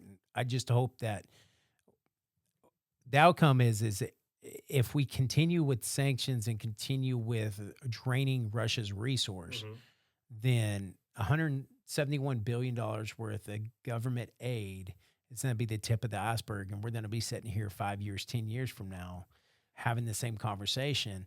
right. What do you think's the actual tipping point that would push Putin back to say, "Hey, I'm willing to settle this"? And Yes, so I do you think that your second question is Ukraine okay? The Ukrainian people, the Ukrainian government, okay with a negotiation of losing some of the land that Russia's already taken? that's a sensitive subject, of course. I knew it was going to be Very but- sensitive. Yeah. So I appreciate you asking it. So if you ask about my opinion, the way to win this is to strangulate them. And Putin is not going to want to negotiate until you make him to. How would we go about You doing need to that? bleed him to death. So you're talking about it from a currency standpoint and the way dollar, the way we did this in Afghanistan, and when the Afghan War, the Soviet-Afghan War, started when I was born, the year of 1979. It lasted for 10 years, and it led to the collapse of the Soviet Union. I think we have all the tools that we need to bleed them to death. Yeah. And they're not going to nuke you if you do this with this indirect measures. Would I propose we nuke them? No, we don't. No one should do that. Do I think that we should put pressure by shooting into their territory? Yes, we should. Putin will be threatening you, and you should be careful. He has proven that we crossed multiple of his red lines already. Nothing happens. And you should slowly escalate. So I have a lot of problems with the way Biden administration handled this. I agree with you. At the same time, I should say, they have been escalating slowly and surely, and you could not send, F-16s on the first day because, it would be too risky. So I understand them as much as I'm sorry seeing my people fighting and dying. I mean, you need to be careful with those risks. Of course, you should be. The opinions voiced in this podcast are for general information only and are not intended to provide specific advice or recommendations for any individual. To determine which strategies or investments may be suitable for you, consult the appropriate qualified professional prior to making a decision. I will tell you about this book in a moment, but one of the aspects that we hardly ever discuss is what do we get from this war what do we learn from this war here in the States? And this is a different war. It's unlike any of the wars that we've fought. So our military actually is learning a lot of the new tactics because this is full scale, right? This is a large scale military operation. This is nothing that we've been ever involved with in the Middle East. This is different. I can talk about this from the medical standpoint, and maybe I can slowly or rapidly switch gears towards my nonprofit. And yeah, that's what I was fixing to ask you about. Yeah. AUMF. AUMF, right? So what's that stand for? It's American Ukrainian Medical Foundation. It's been around for 26 years now, and they've been translating books and sending them to Ukraine, the medical texts, trying to kind of improve their quality of care and quality of training. So I got involved with them 10 years ago, and this was my very first project. So this is called, in Ukrainian it's called Невідкладна військова хірургія, and as you can tell, it's American flag, and this is a translation of one of the popular American military medical books called Emergency War Surgery. And this was the first book in years, in decades, published in Ukrainian language on the military medicine. And what's special about this, and I love this particular cover, and I'll leave it with you. I'll give it to you. I appreciate that. I was fixing the to say tent. that's it. So that I don't know exactly what the tent is. So, but that is either stabilization point or the field hospital, and they brought the injured soldiers from the battlefield into this field hospital, and they brought them on the gurney underneath the huge American flag. So that was super symbolic, and I think that in this cover, there's a lot of symbolism that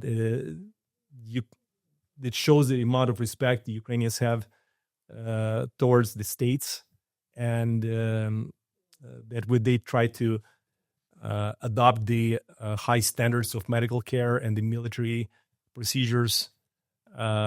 So I think that this is very symbolic. So it's amazing. I mean, just looking through it, I mean, it's literally a medical book. Yeah. If you're listening, Yes. like it's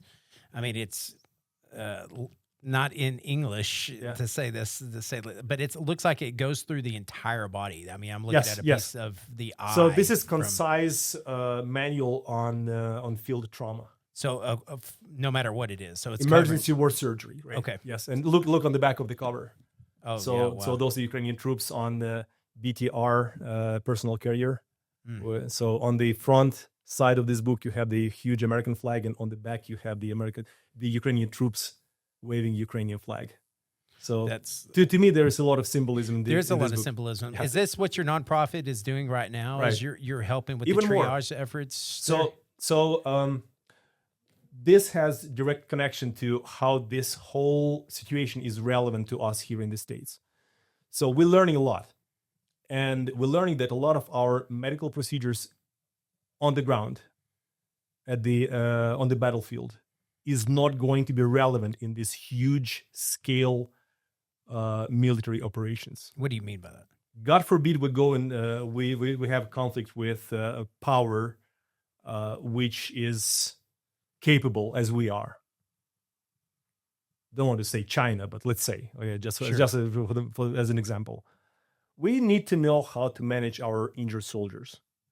Right now, just one example. Right now, we have this golden hour rule, right? So you get injured on the battlefield.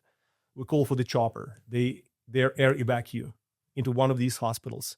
They stabilize your bleeding, applying the tourniquet, and they have you in the OR controlling your internal bleeding within an hour, right? And unless you're unfortunate enough to suffer, the explosion injury, which is not survivable, for the most part, we will be able to save you. So hear me out. In Ukraine, choppers don't fly. If you go to war, into a conflict with the power with anti-air capabilities, your choppers will not fly. You will not be able to get your soldiers from the field, not within an hour.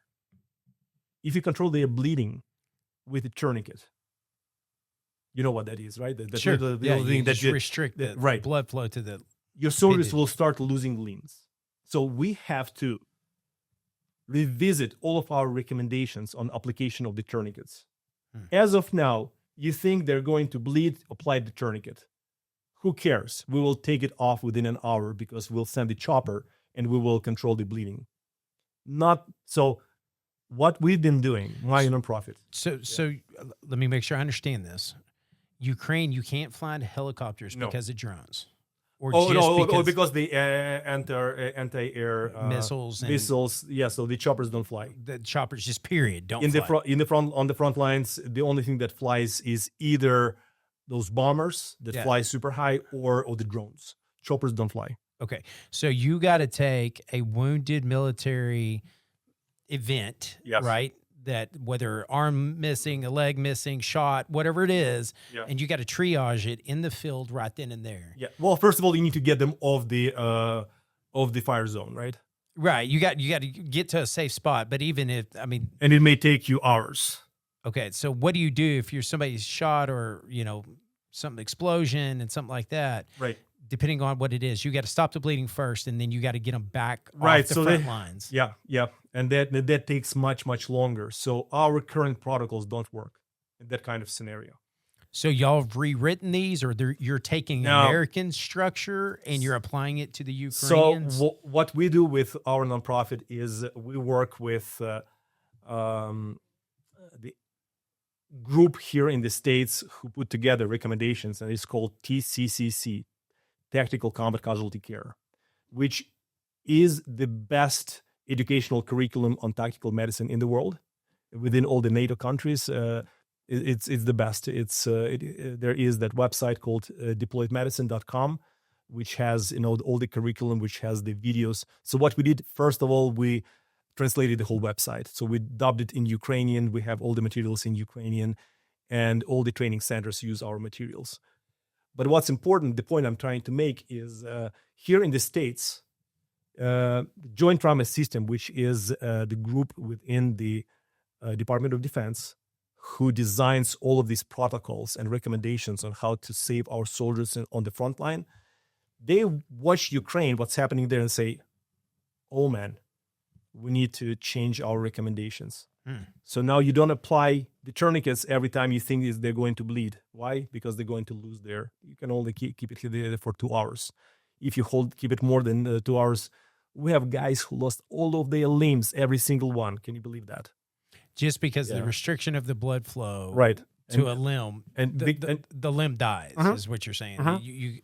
The max limit is 2 hours, and that's it. Right. So that's just one of the examples that we are learning. By helping them, we're also learning what we need to adjust in our. So y'all are updating tactics. Your own protocols just because of.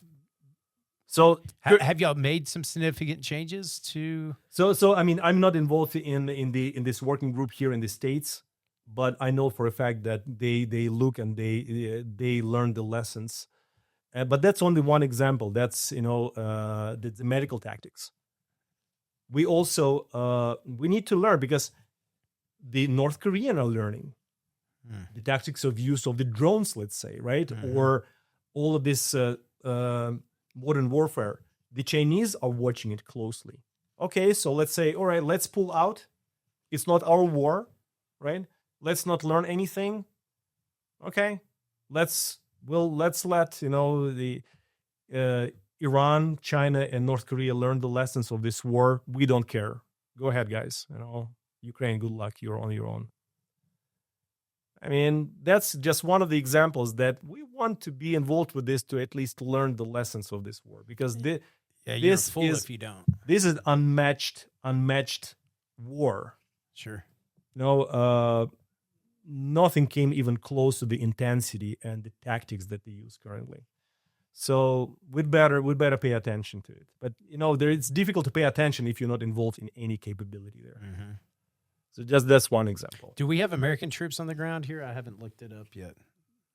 I don't think so. No, I'm pretty sure we do. They're probably just covert to some degree. Right. Well, we'd better. Yeah. Right.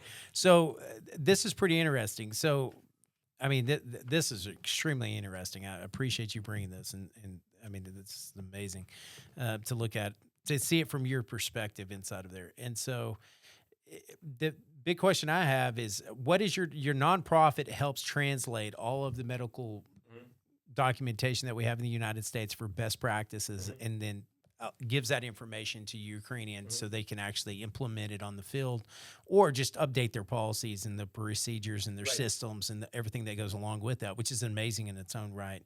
When we talked, you're also help visiting with elected politicians here in the United States, and how's that going? What's the pulse of our politicians for supporting the war, and how is that progressing with your organization or what y'all are doing? Right. So we are not directly involved with that. We keep those connections to on the personal level. So we just don't have that capability. There are some other organizations in DC, Ukrainian diaspora organizations, who do that kind of work. If we talk about the perception and what the politicians think,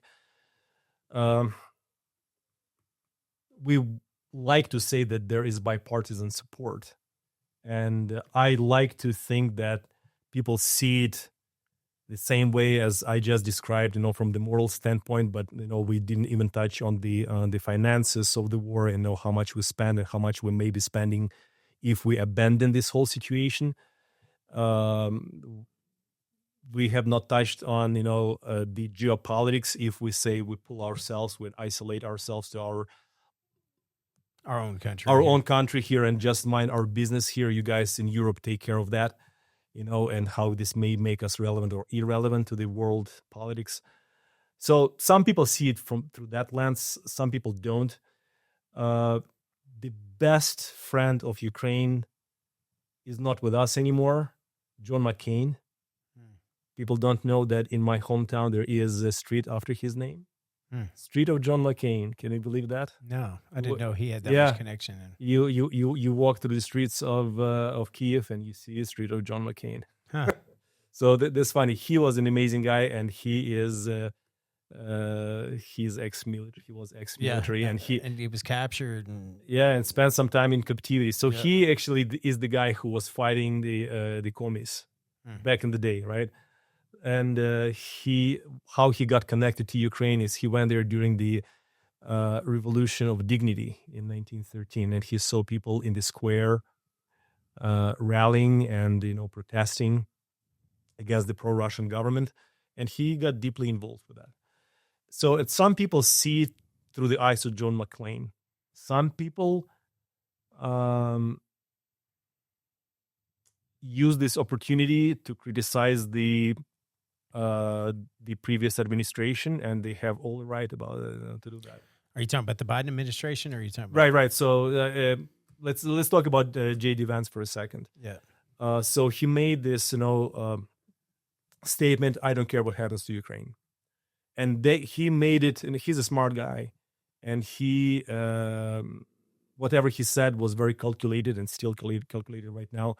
He did not try to even understand what was going on there, because in Ohio, where he's from, there is a big Ukrainian community. They try to make connections with him, and they just push them away. They say they met with the Ukrainian representatives, and they said, "We don't want to take pictures. We don't want to associate with you." Why is that? Because that was one of the statements they made during the election campaign, right? So that just was their strategy and tactics that they chose. Why? We can talk about that. Right now, things are different. Right now, they want to come up with solution. And if you want to come up with solution, you need to understand the problem. You should not just listen to the propaganda statements, right? So you need to understand what's going on. Yeah, I think there's a lot of complexity. And I think we're only scratching the surface just talking about this today. But I come, full circle to a more enlightened perspective just listening to you today on that side of it. The real question I have is, do you believe that Trump's going to be, because I agree with you and I agree with a lot of people. I think Biden took a very weak stance from a global landscape. And I think he allowed other countries to advance their agenda, and it's proven. I mean, you got Hezbollah going into Israel. You got, that advancement on that side of it. Now you got Iran that's funding it. The Afghani fiasco, right? Yeah, the Afghan yes. on that side of it. And then you got this war, right? So, I mean, the evidence kind of speaks for itself that Biden was not a good leader, especially being the superpower that the Americans are, to make sure that everybody played nice in the sandbox. And, Trump did. I mean, you can say a lot of things to Trump's first administration, but he made everybody kind of settle down to a certain degree, especially North Korea was, rattling their sabers there for a long time, and he settled that conflict pretty soon. So is your perspective that it's better to have Trump come in if J.D. Vance is taking such a stance of, hey, we want out of this war and we don't want any association with Ukraine? So I think there are some risks, of course. And what concerns me about Trump is his unpredictability. As everyone, I guess. Right. Something should have changed, though. And I think that him choosing Keith Kellogg as the envoy for Ukraine, I think is a good move. I think they are going to understand a bit better. A lot of statements were made during the election campaign just for the sake of election, right? Mm-hmm. So right now, they will need to figure out what's going on. There's one thing which is predictable about Trump is that he is easily irritated. Mm-hmm. Right? That he has huge ego, mm-hmm. and I hope it's not something that can be explored by our adversaries, because they may realize that as well.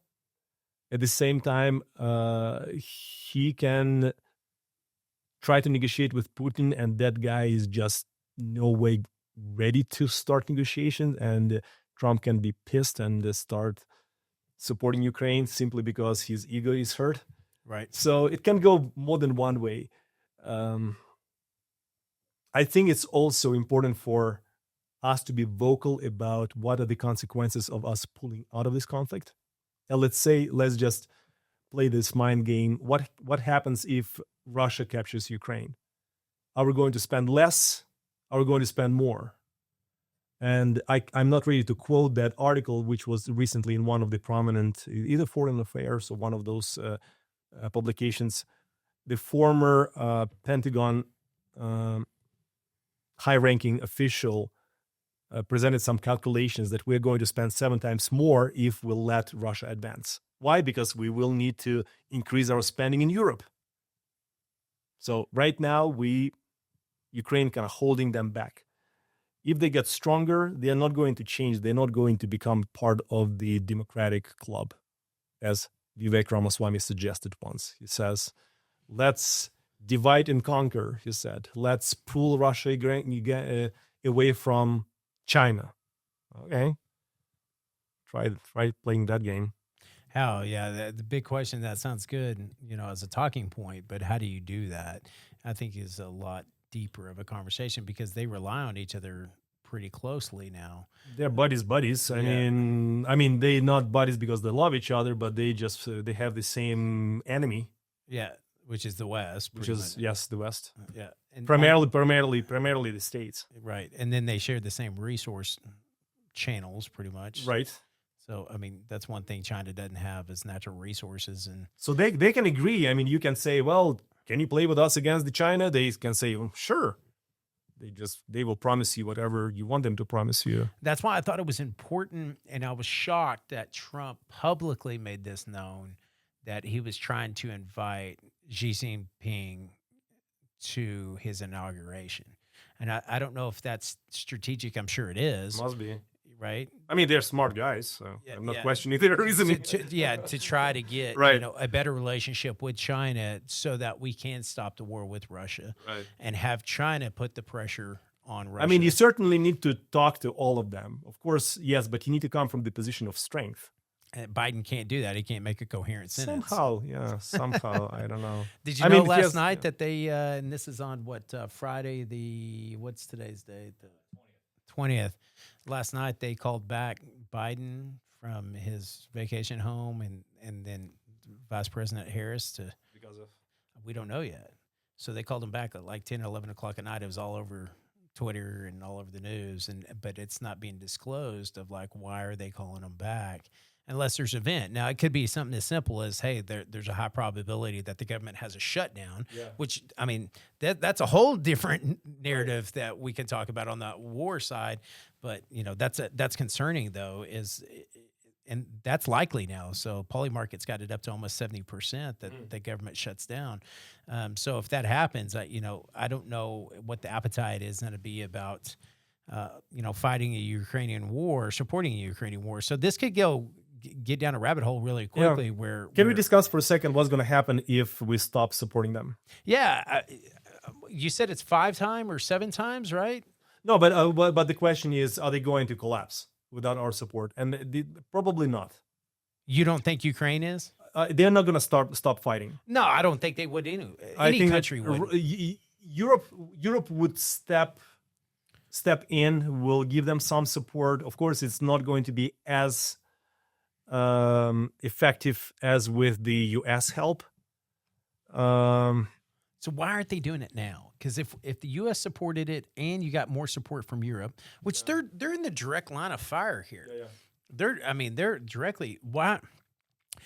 And I know kind of just geopolitical, but economic wise, I mean, the Europeans right now, every country they're hurting. They're hurting. So from an economic standpoint, they're in recessions right now, and so is China's in a massive recession. They're having pretty much what the U.S. just went through in the last 12 months on our own elections to say, hey, we're going to change the course of it. They're going through it right now, so they haven't made that change yet. But I answered kind of my own question there is, I think they're going to step up more. And when Trump gets in and takes office, he's going to put pressure on them to step up more. But my deal is when you say, hey, what's going to happen if we don't fight? So you're saying the European Union is going to come in and step in, right?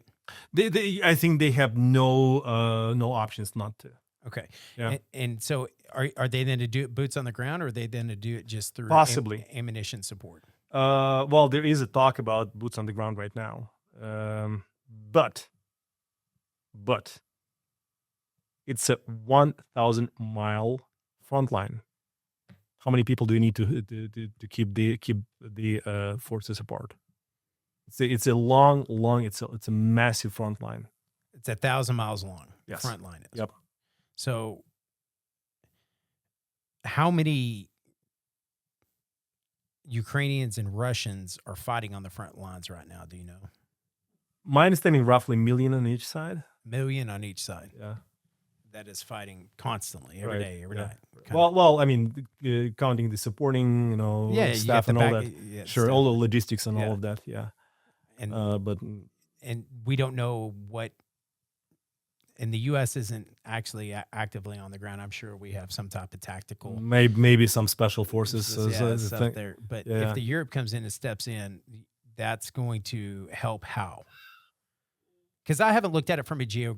And Ryan, do we have that map? Like, I think this is relevant. I'd love to actually for you to break down what we're talking about here, because I don't know geographically where,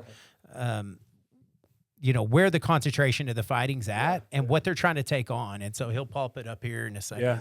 I like the map when they overlap Ukrainian and Texan maps.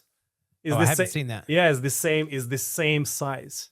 It's Really? exactly the same size. Yes, and this same population is like 50 million people, and the geography is very similar. We have both nations have both states. Let's call it seaside in the south. There are plains.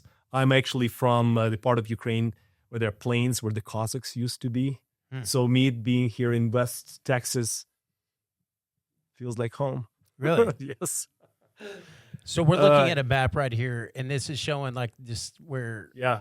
Oh, can I point here? Yes, please. Mhm. So my Kiev- hometown is right here. okay. Dnipro. So what's is that a river or is that some type of? Yes. So this is the Dnieper River. So that's the famous river. And why is it so wide? Because of the water reservoirs. Okay. So there is a cascade of the electrical plants. Uh-huh. And one of them was destroyed by the Russians last year in Kakhovka. So Russia's pretty much controlled everything on the east side of Ukraine all the way down, and they have control over the ocean now. Which sea is? Yeah, so that's the Black Sea here. That's Here's why I the thought Sea of it's the Black Azov. Sea. Yeah, yeah. All right, I got to ask you a whole lot of questions about the Black Sea because I watched a documentary on this. It is like acid, sulfur, salt. I mean, it is like there's nothing inside the Black Sea, and then they found out all this life in it. But do y'all ever interact with the Black Sea at all? So first of all, this is the way to export all of our products from Ukraine. Other than shipping? Yes, well, that's one. Then there are gas and oil, which to large degree unexplored. Why is that? Because that was actively suppressed by the Russians. Okay. They don't want us to explore our own resources, right? But That makes sense. But there is some gas and there is some oil there. So Crimea is like almost like is it an island or it's or peninsula? It's peninsula. It's a peninsula. I can't tell from the map here. Yeah, if it's actually connected So or there's not. Pirikop. Yeah. And so Crimea is one that they took over a little while there. They started there 10 years ago. Yep. and now did they advance from Crimea back up to the north and started wrapping around it, or did they do it multifaceted? Yeah, so they started by attacking from multiple angles. And so that's Right, where so- they really took over everything. Their primary goal was to capture Kyiv. So they actually advanced from, so this is Belarus right here. So they advanced, and Chernobyl is right here. So they actually advanced to the Chernobyl zone. And they're trying to capture Kyiv, which they failed to do, and then they retracted. Then Kharkiv, large part of this area was captured, and then there was counteroffensive when the Ukrainians on Humvees and Browning machine guns were pushing them away. So that was rapid advance. And at some point, they crossed the river and captured Kherson. And the Ukrainians pushed them out of there because they cut off all the logistics across the river. So, yeah, so they're trying to advance. They're trying to capture. This is Luhansk. This is Donetsk. And here's my little area right there. So y'all kind of built like the United States, where every section with the lines on it is like a state. So no, it's a region. It's not. It's a uniform country. So it's not like federal states. So it's all one country, and it's just regions. They have sub-regions, yes. And their sub-regions, are they structured like us in the United States, where you have your own representatives of each region? Or is it more just to a degree? To a degree, they do not run their own educational department. They don't run their own police force. So that is all unified. Okay. Right. So there are some similarities because you have local government, local representatives. So what is from a humanitarian standpoint, what is the country doing? Is it pulling all of its children and women and non-fighting personnel or people out of these areas and pushing them somewhere else? So there is or evacuation. Is there a lot of genocide from a women's children non-fighting? So there is a risk. If there is a risk of capturing that the Russians are going to advance, they will evacuate the area. Right. Now, what happens when the Russians advance? Well, it used to be that they would just, they would kill a lot of people. That was what happened in Kiev region, and many people may know about. I'm sorry, it was too far away from. So many people may have heard about Bucha, Bucha. That's how we spell it in Latin alphabet, Bucha, and some people call it Buka. But that was like the first biggest shock. Like, you call us brothers, so you call us the same people, and then you come and just shoot us in the head. And there are a lot of bodies lying, in the streets. And that was the first shock that they can do that, the Russians. So that is one. So they were concern. executing people. Yes. So what they do when they capture the area, they will go on the manhunt, and they have their lists of people who are pro-Ukrainian.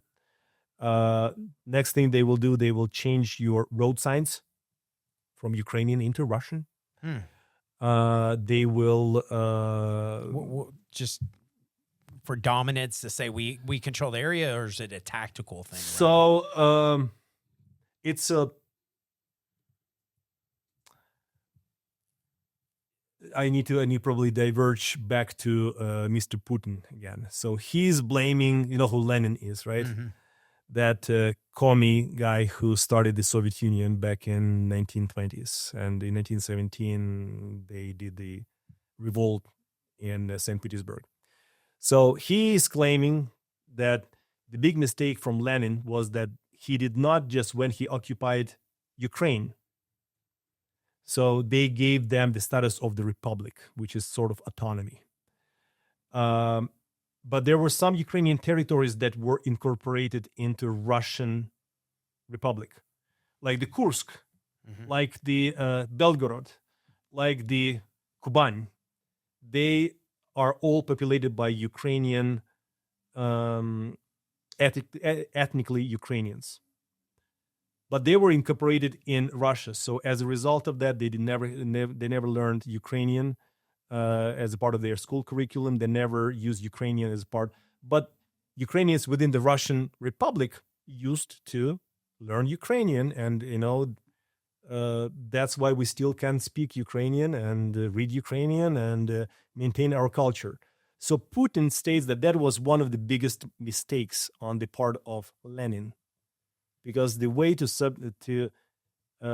destroy the culture of a society is make them change their language and make them change everything. To make them part of Russian people. Yeah. So that's what they're trying to do with these newly acquired territories. So are y'all, do you speak Russian too? Is it is it a dialect thing, or is it a completely separate language? That's a good question, because I am primarily I'm coming from the Russian-speaking family. Okay. I speak more Ukrainian now than Russian, because my wife is coming from Ukrainian-speaking family, and after this whole thing started, she says, "Nobody, no more. I'm not speaking Russian to you." So I speak more Ukrainian now than Russian. And the funny thing that for us Ukrainians, we thought that they're kind of similar, but the funny thing happened here in the States, because we had some friends, who are Russians, and then we get together with our Ukrainian friends and with our Russian friends, and we start speaking Ukrainian to each other. And they look at us like, "What are you talking about?" So when Putin, that is just a nice illustration for me, that when Putin says that, yeah, there's no difference. I mean, we're all the same people. Right. It's all the same. It's a dialect. Right. Okay. So you can't understand me, right? So there's such a dialect, you can't understand me.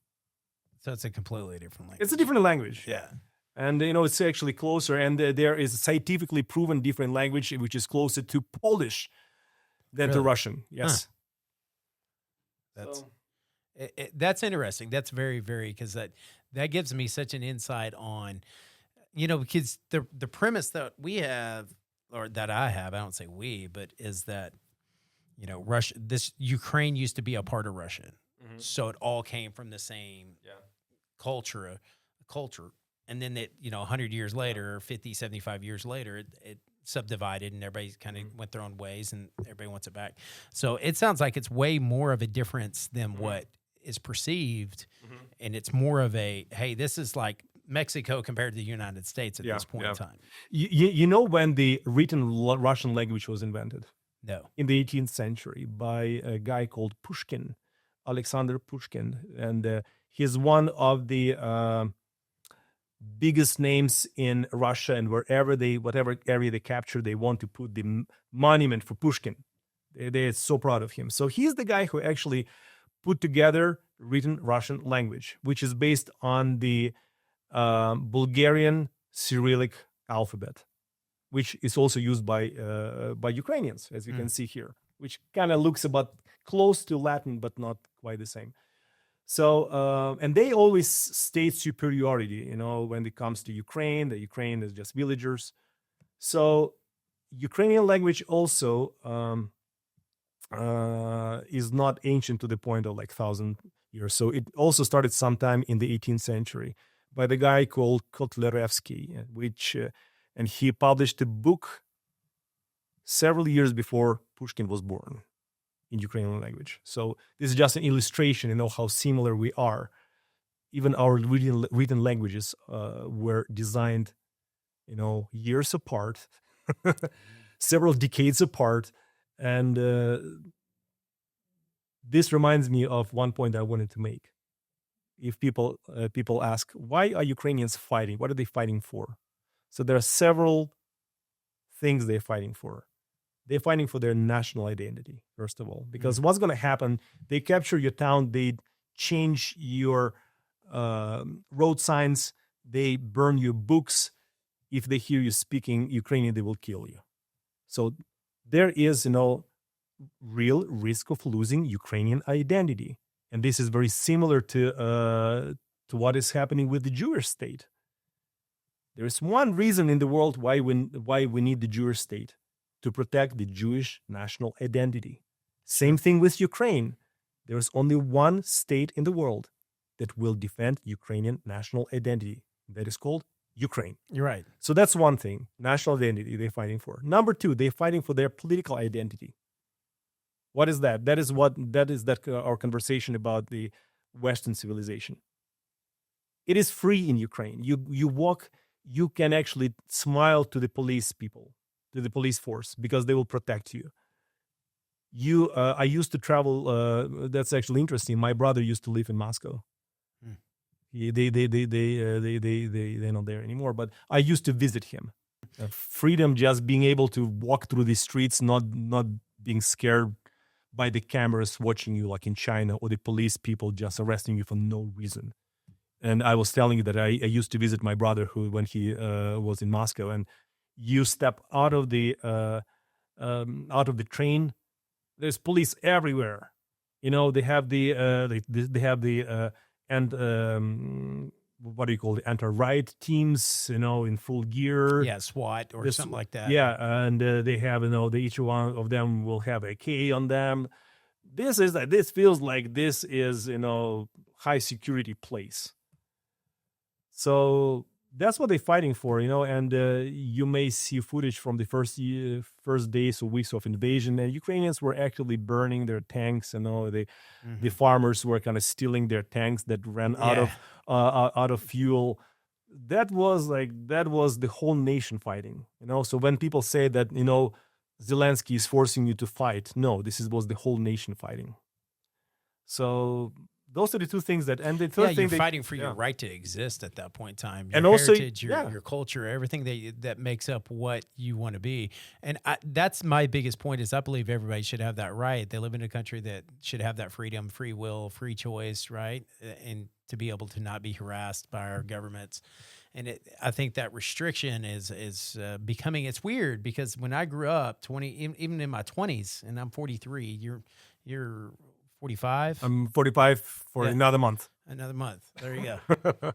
But and you got kids too, right? Couple of kids or? Yeah, I have 12 and 4-year-olds, 2 boys. Yeah. And I got a 20, which you met, and you were so hospitable and nice to my daughter because she shadows a lot of doctors. She wants to be a surgeon and just awesome. I want to talk to you before you leave about that. But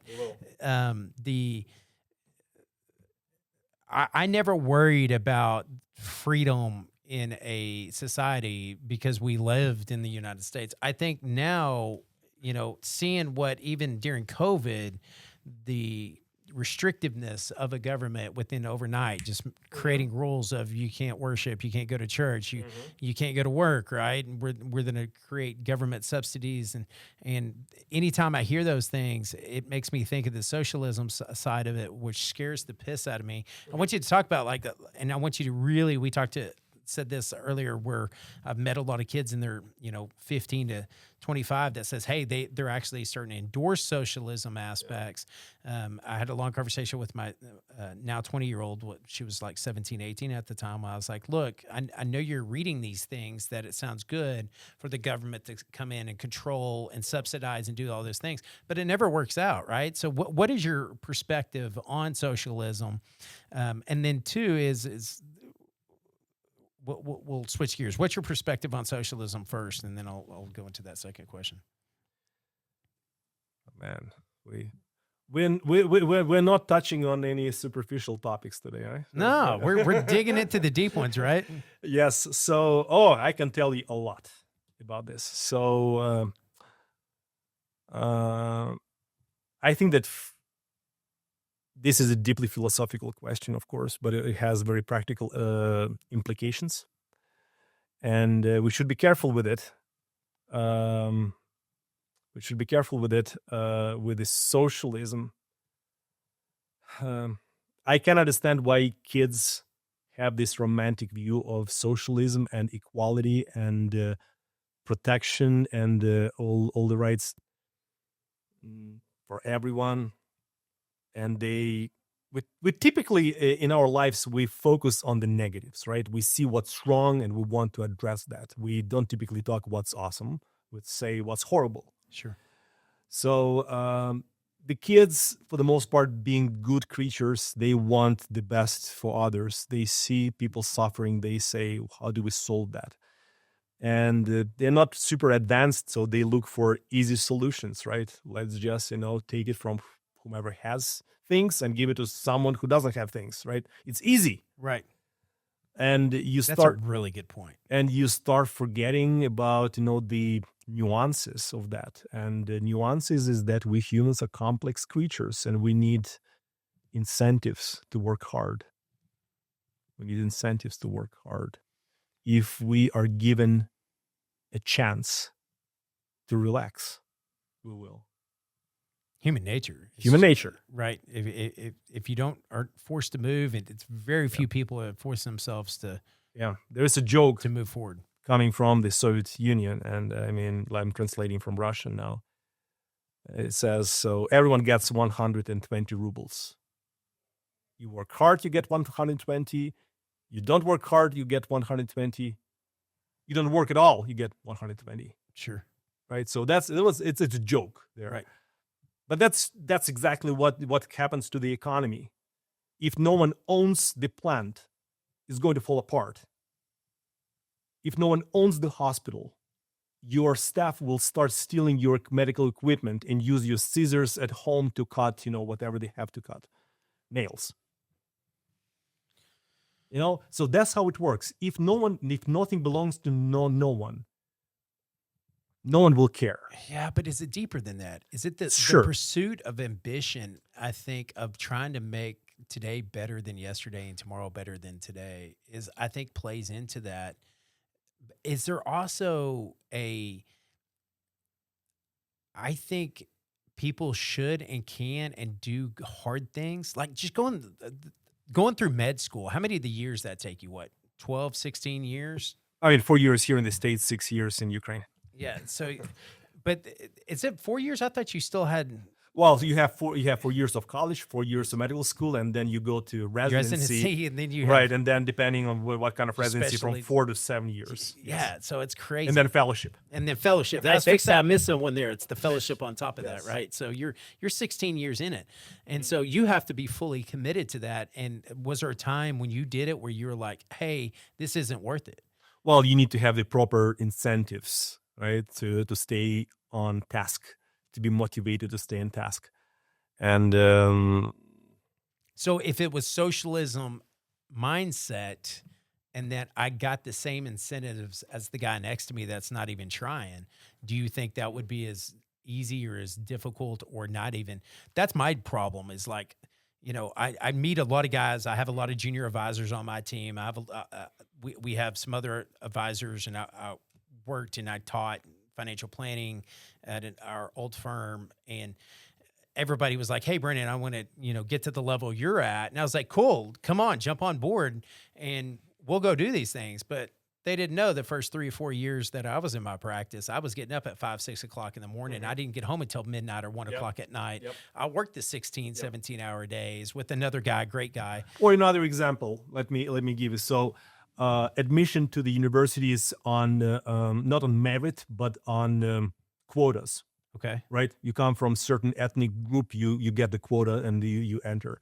Or you come from certain ethnic group and you're restricted to enter, like happens with the smart Asian guys sometimes, right? Yeah, in the Ivy Leagues that got busted right. on that. So that's one of the examples what happens if you don't base it on merit.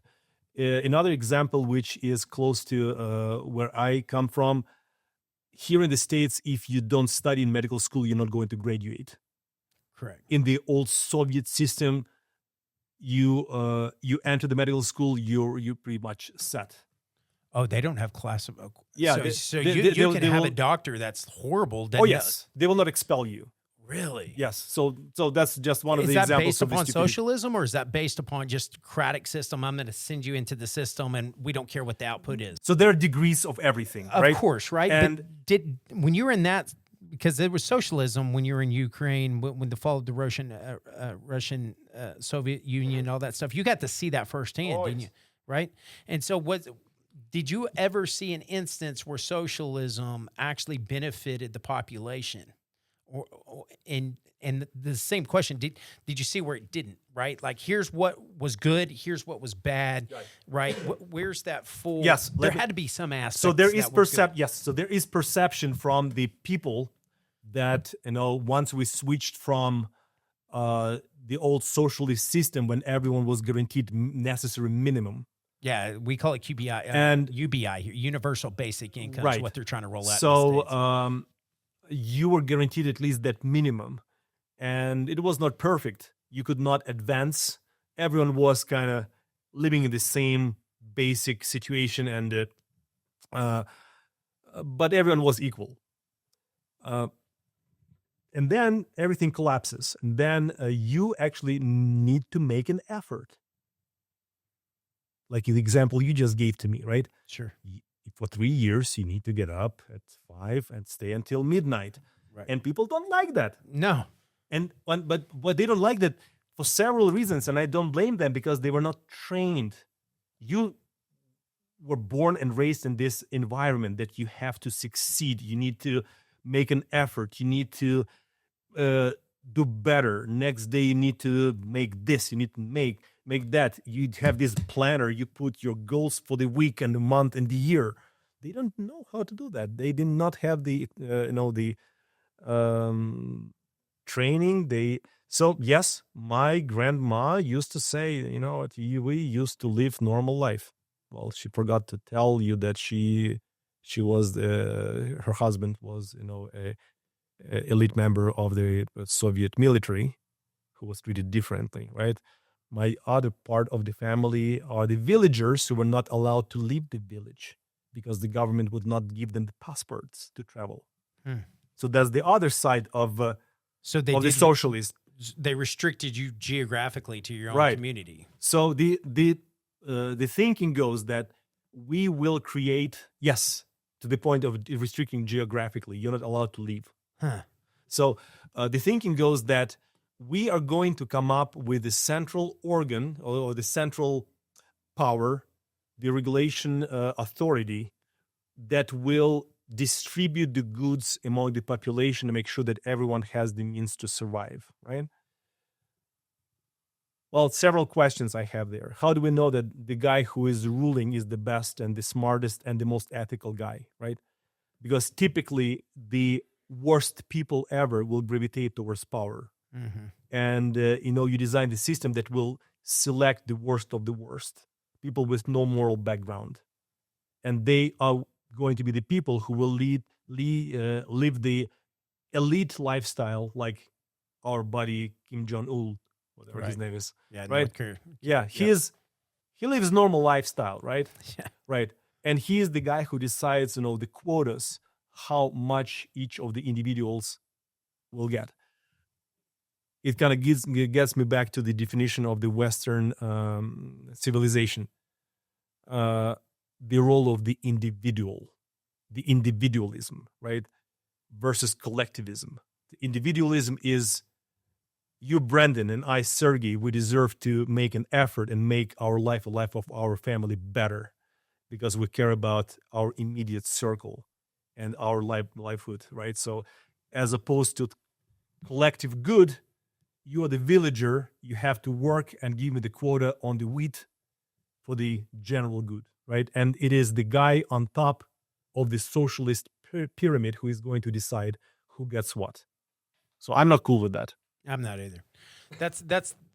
I think that's the disconnect a lot of our youth have today is because they just see it like, hey, there's an abundance, and I do agree. The ultra wealthy are getting ultra wealthier, and the middle class is disappearing, and that is a problem that we need to address and counteract. Yes, yeah, and we definitely need to figure that out, right? And I don't think it's through taxation because the problem through taxation is the government's never had. Show me 1 year where the government reduced spending. It never existed. It's not effective, right? It's not effective. They're just going to continue to take money from everybody and squander it onto their own powerful agendas that each one of the politicians have. And that's where, like, show me one politician, I'll show you every single crook in the world, right? I think they go there with good intentions, but I think they get corrupted extremely quickly, right? And they forget, eventually they will forget that they serve us. Yeah. And elected officials, they still have some degree of responsibility. They still listen to what the voters want them to say. And here's a great example of that.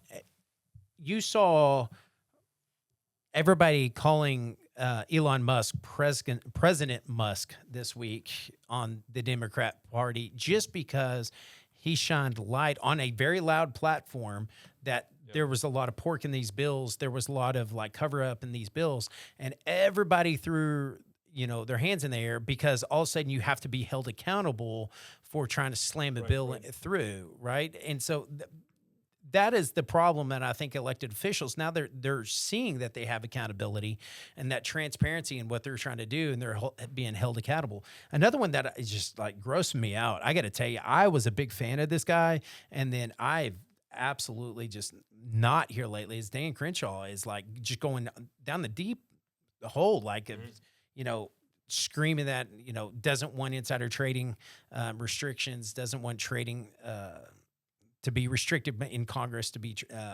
publicly traded companies to allow that. And then also went into that, hey, he wants this huge salary increase. And the way he did it, it wasn't what he was saying, because he has merit, he has his own belief. Like, I'm working, I need to have a salary too. Right. But the arrogancy of the way he said it was like, hey, let's just go out and just, I'm going to work as a public servant and I'm not going to get paid at all. Let's just take all my salary away. Well, that's not what everybody's saying. They're saying that you did not do a good enough job to justify a 40% pay increase.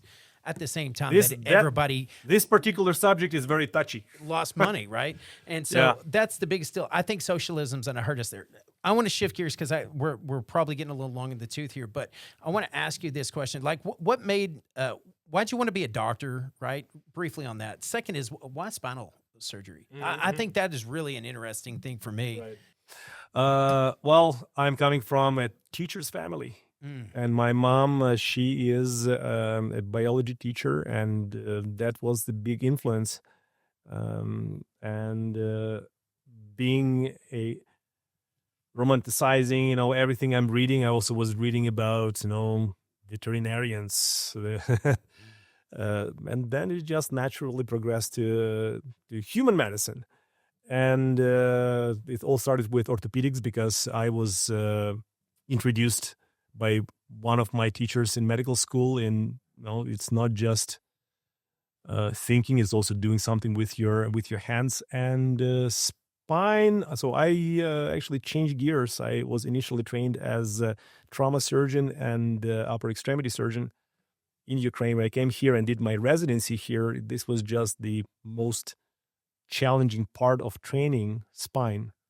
And now I see it from a different angle, and I see how many people suffer from back pain, and we were able to build our, I believe, ethical practice, not overdoing procedures. So I think it's just, an amazing combination that it's very intellectually stimulating, and you can do something with hands.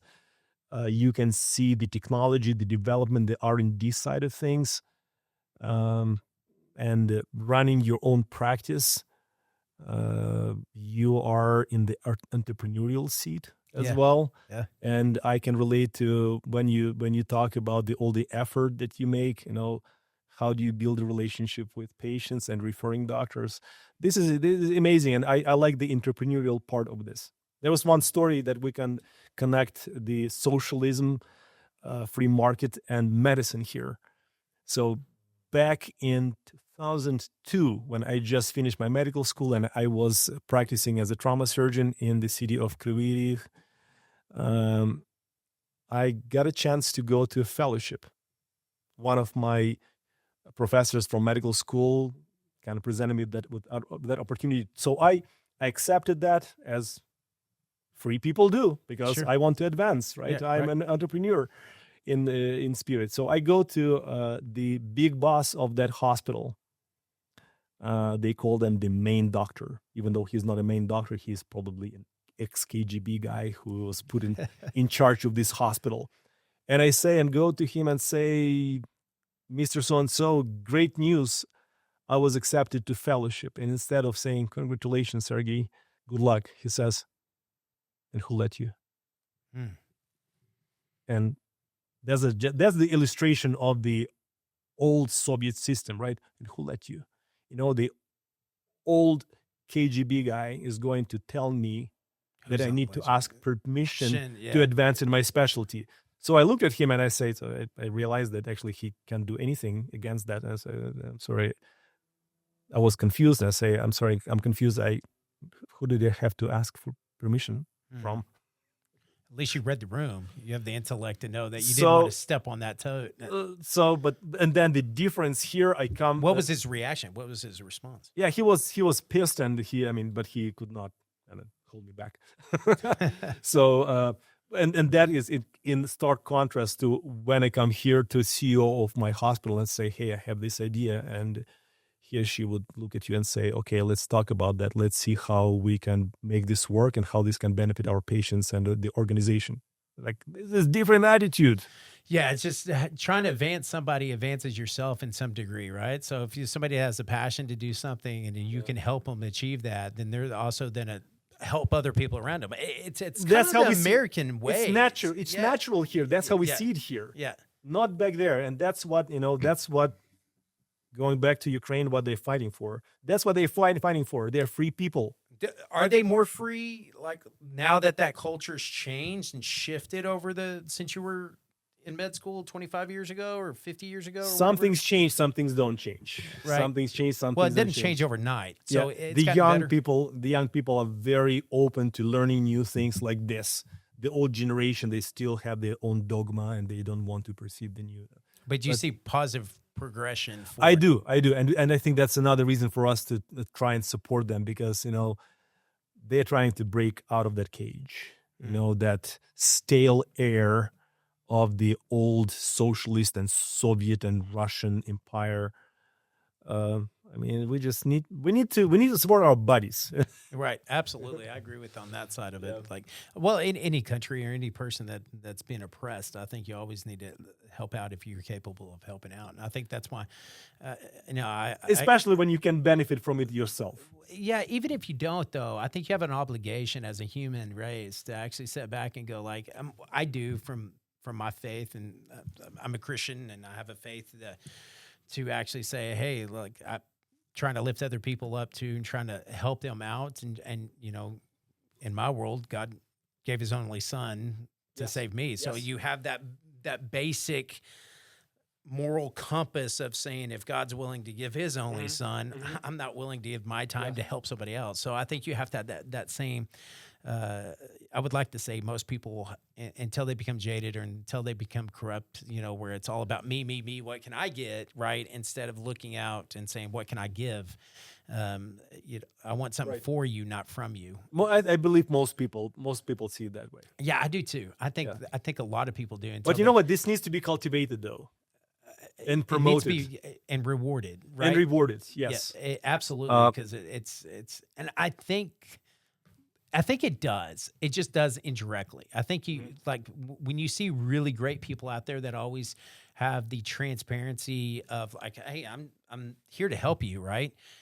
Their own society, their own culture, their own communities actually advance them inside of that community because they know other people will come to them for help, right? Yep. And where true leadership is. That is how healthy society functions. It should, yeah. That's how I think that's why Trump is actually popular.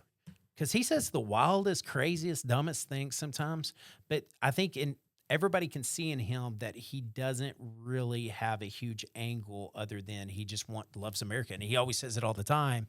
And then you catch him off camera and he reinforces that. You really haven't seen him off camera where he's giving money to a kid, he's signing something or he's doing something outside of what the cameras are doing. And then you see the opposite of that, where if the camera's on, the politician gets crazier. But I think it does need to be cultivated. So let me ask you this question: what's the craziest or most successful, however you want to break this down, surgery that you've performed? Because I always want to understand what it's like when y'all go into these surgeries, and what do you face on a daily basis? We try not to do the craziest and the most unconventional things. I'm sure because. The crazier the intervention, the less predictable the outcome. So we try to be very conservative with those things. At the same time, there is that balance that we try to see what's new and coming and what's promising. Like right now, we use this new technology called endoscopy in spine surgery, when you use very little video camera, and through the half-inch incision, you can actually go in and remove pressure from the nerve. So that is my next challenge that we are dealing with right now. Is that what makes it fun? There's always something new. There's also always something new. What also makes it fun, I'm a people's person, so I actually like spending time in the clinic, talking to people, and it is amazing. There's so many good people. For the most part, sometimes you will meet someone who have their own agenda or secondary gain. Very rarely. Most people are fun to deal with. They live in pain. They come to see you because of suffering, and they still have good humor. Here in West Texas, we have positive vibes. It's a good place to live in. Yes. And dealing with our local farmers is so much fun, because those guys, they will not come to see you until it's really bad. And the next thing they want to do is go back on their tractor and go, take care of the hay or go take care of the cattle. And they are so much fun. It's a very interesting place. I started my career actually working with ag producers and farmers. And so that was probably with another partner of mine that's probably where you get that culture of getting early. Yeah, you get up and doing a deal on the back of a tailgate. It was fun because it's just how you do it. But that's another thing that reminds me of home. You drive through Ukraine, through my part of the country, and you see those fields of wheat. Really? Or fields of sunflower, and it's just like a sea. It's amazing. Do y'all produce a lot of your food there? Oh yes, and I mean they used to call it the wheat basket of Europe, right? Oh really? Yes. So y'all are an net exporter of wheat. Yes, and that was the big fight regarding the exports of wheat, over the sea. So do y'all have a lot of natural water wells, or is it mostly river? Oh, rivers, yes. I mean, Europe is covered with rivers. So y'all never have to worry about the water issue like we do here. Not really, no. Like everything's drilled. I guess in the south, there are some areas like Kherson. We don't have the map anymore. But they have some issues, or Crimea. Crimea actually does have, because they're surrounded by the seawater. So there are some issues, and it used to be when we had control over Crimea, there was that channel going from from Dnieper River. I'm not sure if they restored it right now because I think they captured it. No, but for the most part, a lot of rivers. Really. I got to ask you, I'm jumping all over the place, but it's hitting me, and this is the fun part of all this. So I've gotten into, I played baseball in college and lifted weights, did all that other stuff, right? I played for Lubbock Christian University for just a year and a half. I ended up getting hurt, breaking ankles, breaking ribs, everything you could ever imagine. And I was like, at 5'8" on a good day, 5'9", I always joke with Jen on. I did pretty good playing ball, but now in my 40s, I was running marathons a lot, lost a lot of weight, but a buddy of mine got me into lifting again. And I've actually seen that lifting is actually, because I started getting, just getting older, getting a little back pain, is a little harder getting out. So how are you seeing, or in your knowledge, just being a spinal surgeon, like, is it better or worse to start lifting weights? Do you see that compression and release to actually help stuff like that? So it's all about balance. Okay. Yeah. So I'm not going to lift 650 anymore. Let me give you an extreme example. My very first patient in practice 10 years ago was the bull rider. And that back did not look good. So if you overdo it with whatever you do, you can hurt yourself. And, you cross the 40 line. I tell my patients, you keep accumulating little by little those injuries. Yeah. You deadlift, you pull something, then it heals. You don't care, but then it will just keep accumulating and catch up with you. What's the right answer to physical activity? You still need to stay young. You still need to be active. You still need to lift weights. You still need to do cardio. But it's all about balance, right? So certain things you just don't do at some point, and there's no much science in this recommendation, but I don't do deadlifts. Yeah. I don't recommend them.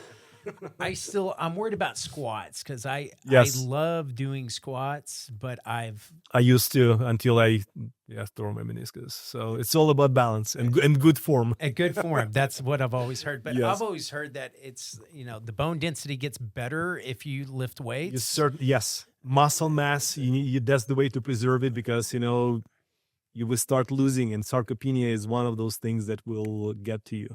And I started doing it about heavy about 5 or 6 months ago. Yes. And, but I need to do it. Yes. My problem was I was working so much that I started getting mental fatigue. And I'm fortunate where I work around a lot of financial analysts. We have a PhD in economics. Dr. Starwitz is our chief economist on staff, and he was at LCU. Now he's at Oklahoma Christian. He's just amazing. He was on the podcast. Amazing person. All of those things was like, I started slowing down mentally when I was in long days in investment committee meetings.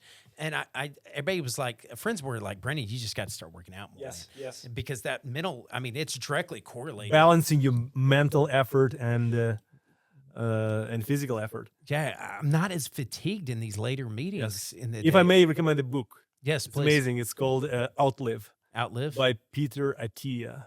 I recently read it. He's been on Joe Rogan's podcast several times. Really? He's a smart guy. He's a very sharp guy. He has a lot of fun, and it's a fun book to read about how to live longer and healthier.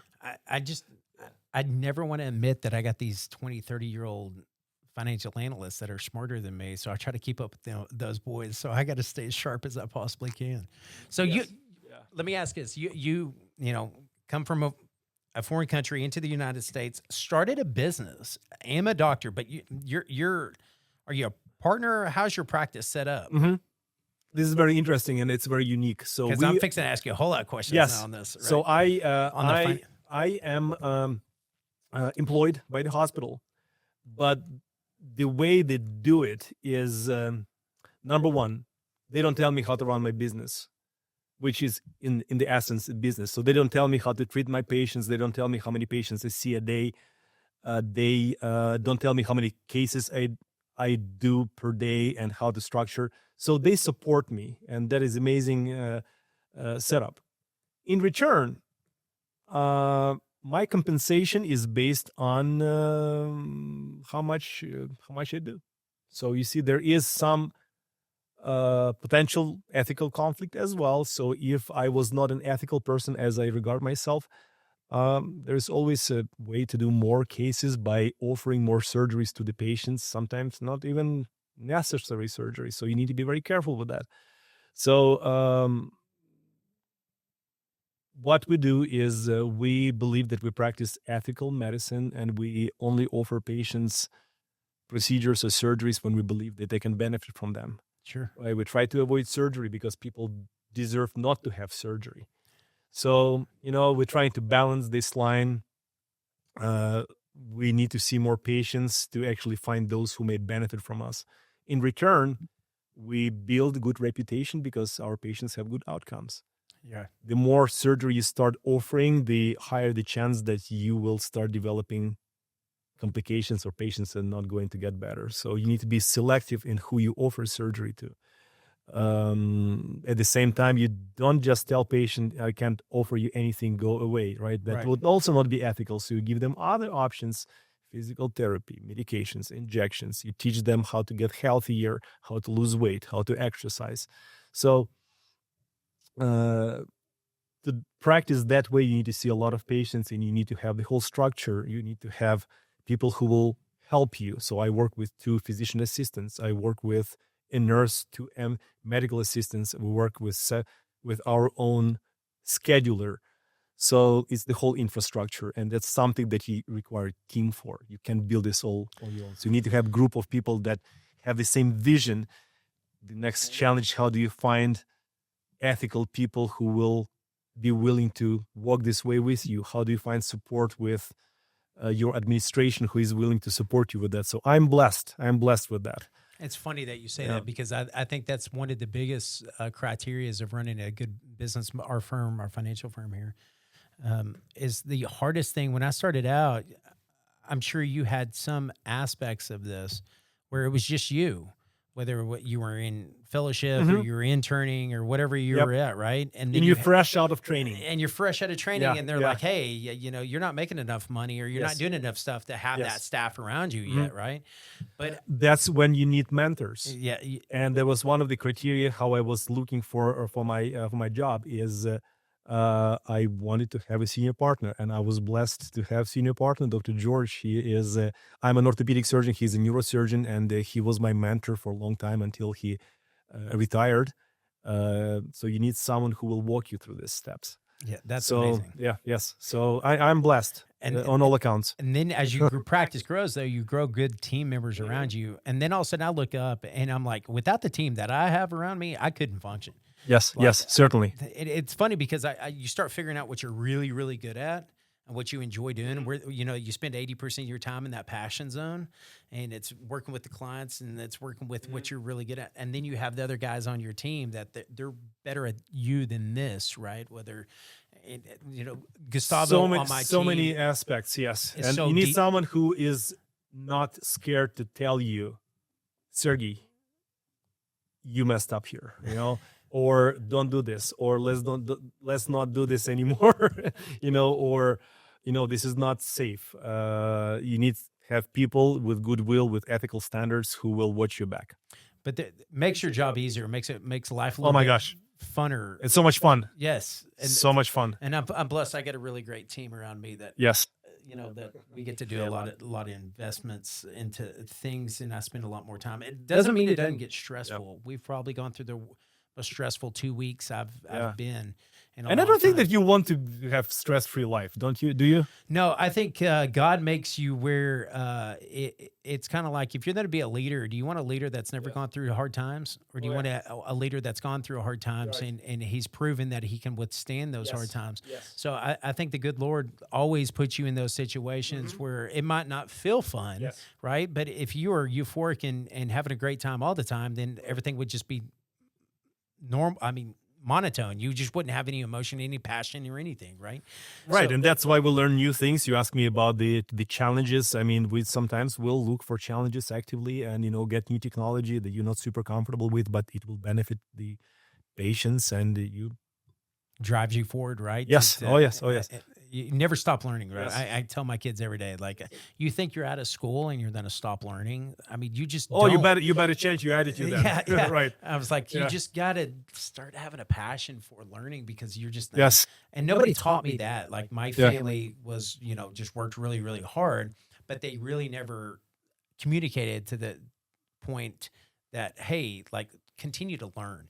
Yeah. And, that's one of the Oh, biggest takeaways I bet you cultivate that in your Oh children. yeah, and I tell them now, like, I mean, like my wife, I take it like all of a sudden a switch flipped in her, and she was just tired of just the mundane around the house, and so she just started reading way more than like normal, and I think she's up to like 75 books in like 6 months, and I mean she's reading like a book a day now, and it just changed the culture around the family, around the house, where it's like, and you know what it is, where you sit back and you're a little bit tired that day, and you want to watch a football game or something like that, and Jen's over the reading, so it's just like now the entire house is reading a lot more, right? 'Cause You guys stimulate each other. yeah, you stimulate it inside of there. But man, I think that's a good stopping point for us. I really appreciate you sharing your time with me because I've learned so much. It's a lot of more fun. about- It was a lot of fun, and I hope we communicated some really insightful points. I'd love to have you back on. Is there anything we can do, or does where can anybody go look up some of the work you're doing on your nonprofit? What is that website? So the website for the nonprofit is aumf.org. American Ukraine Medical Foundation. What I wish I have more access to is the opportunities like the one that you presented me with, so that we can discuss things. And I appreciate the challenging questions because there's no point running away from them, because those are the questions that people have. And I hope I was able to give some reasonable responses to those questions. And if there is an opportunity to, do more of this, I just agreed to an interview with KCBD in January, and then I'm doing a presentation at Osher Lifelong Learning Institute with Texas Tech on the same topic, because I just want to reach people with this information.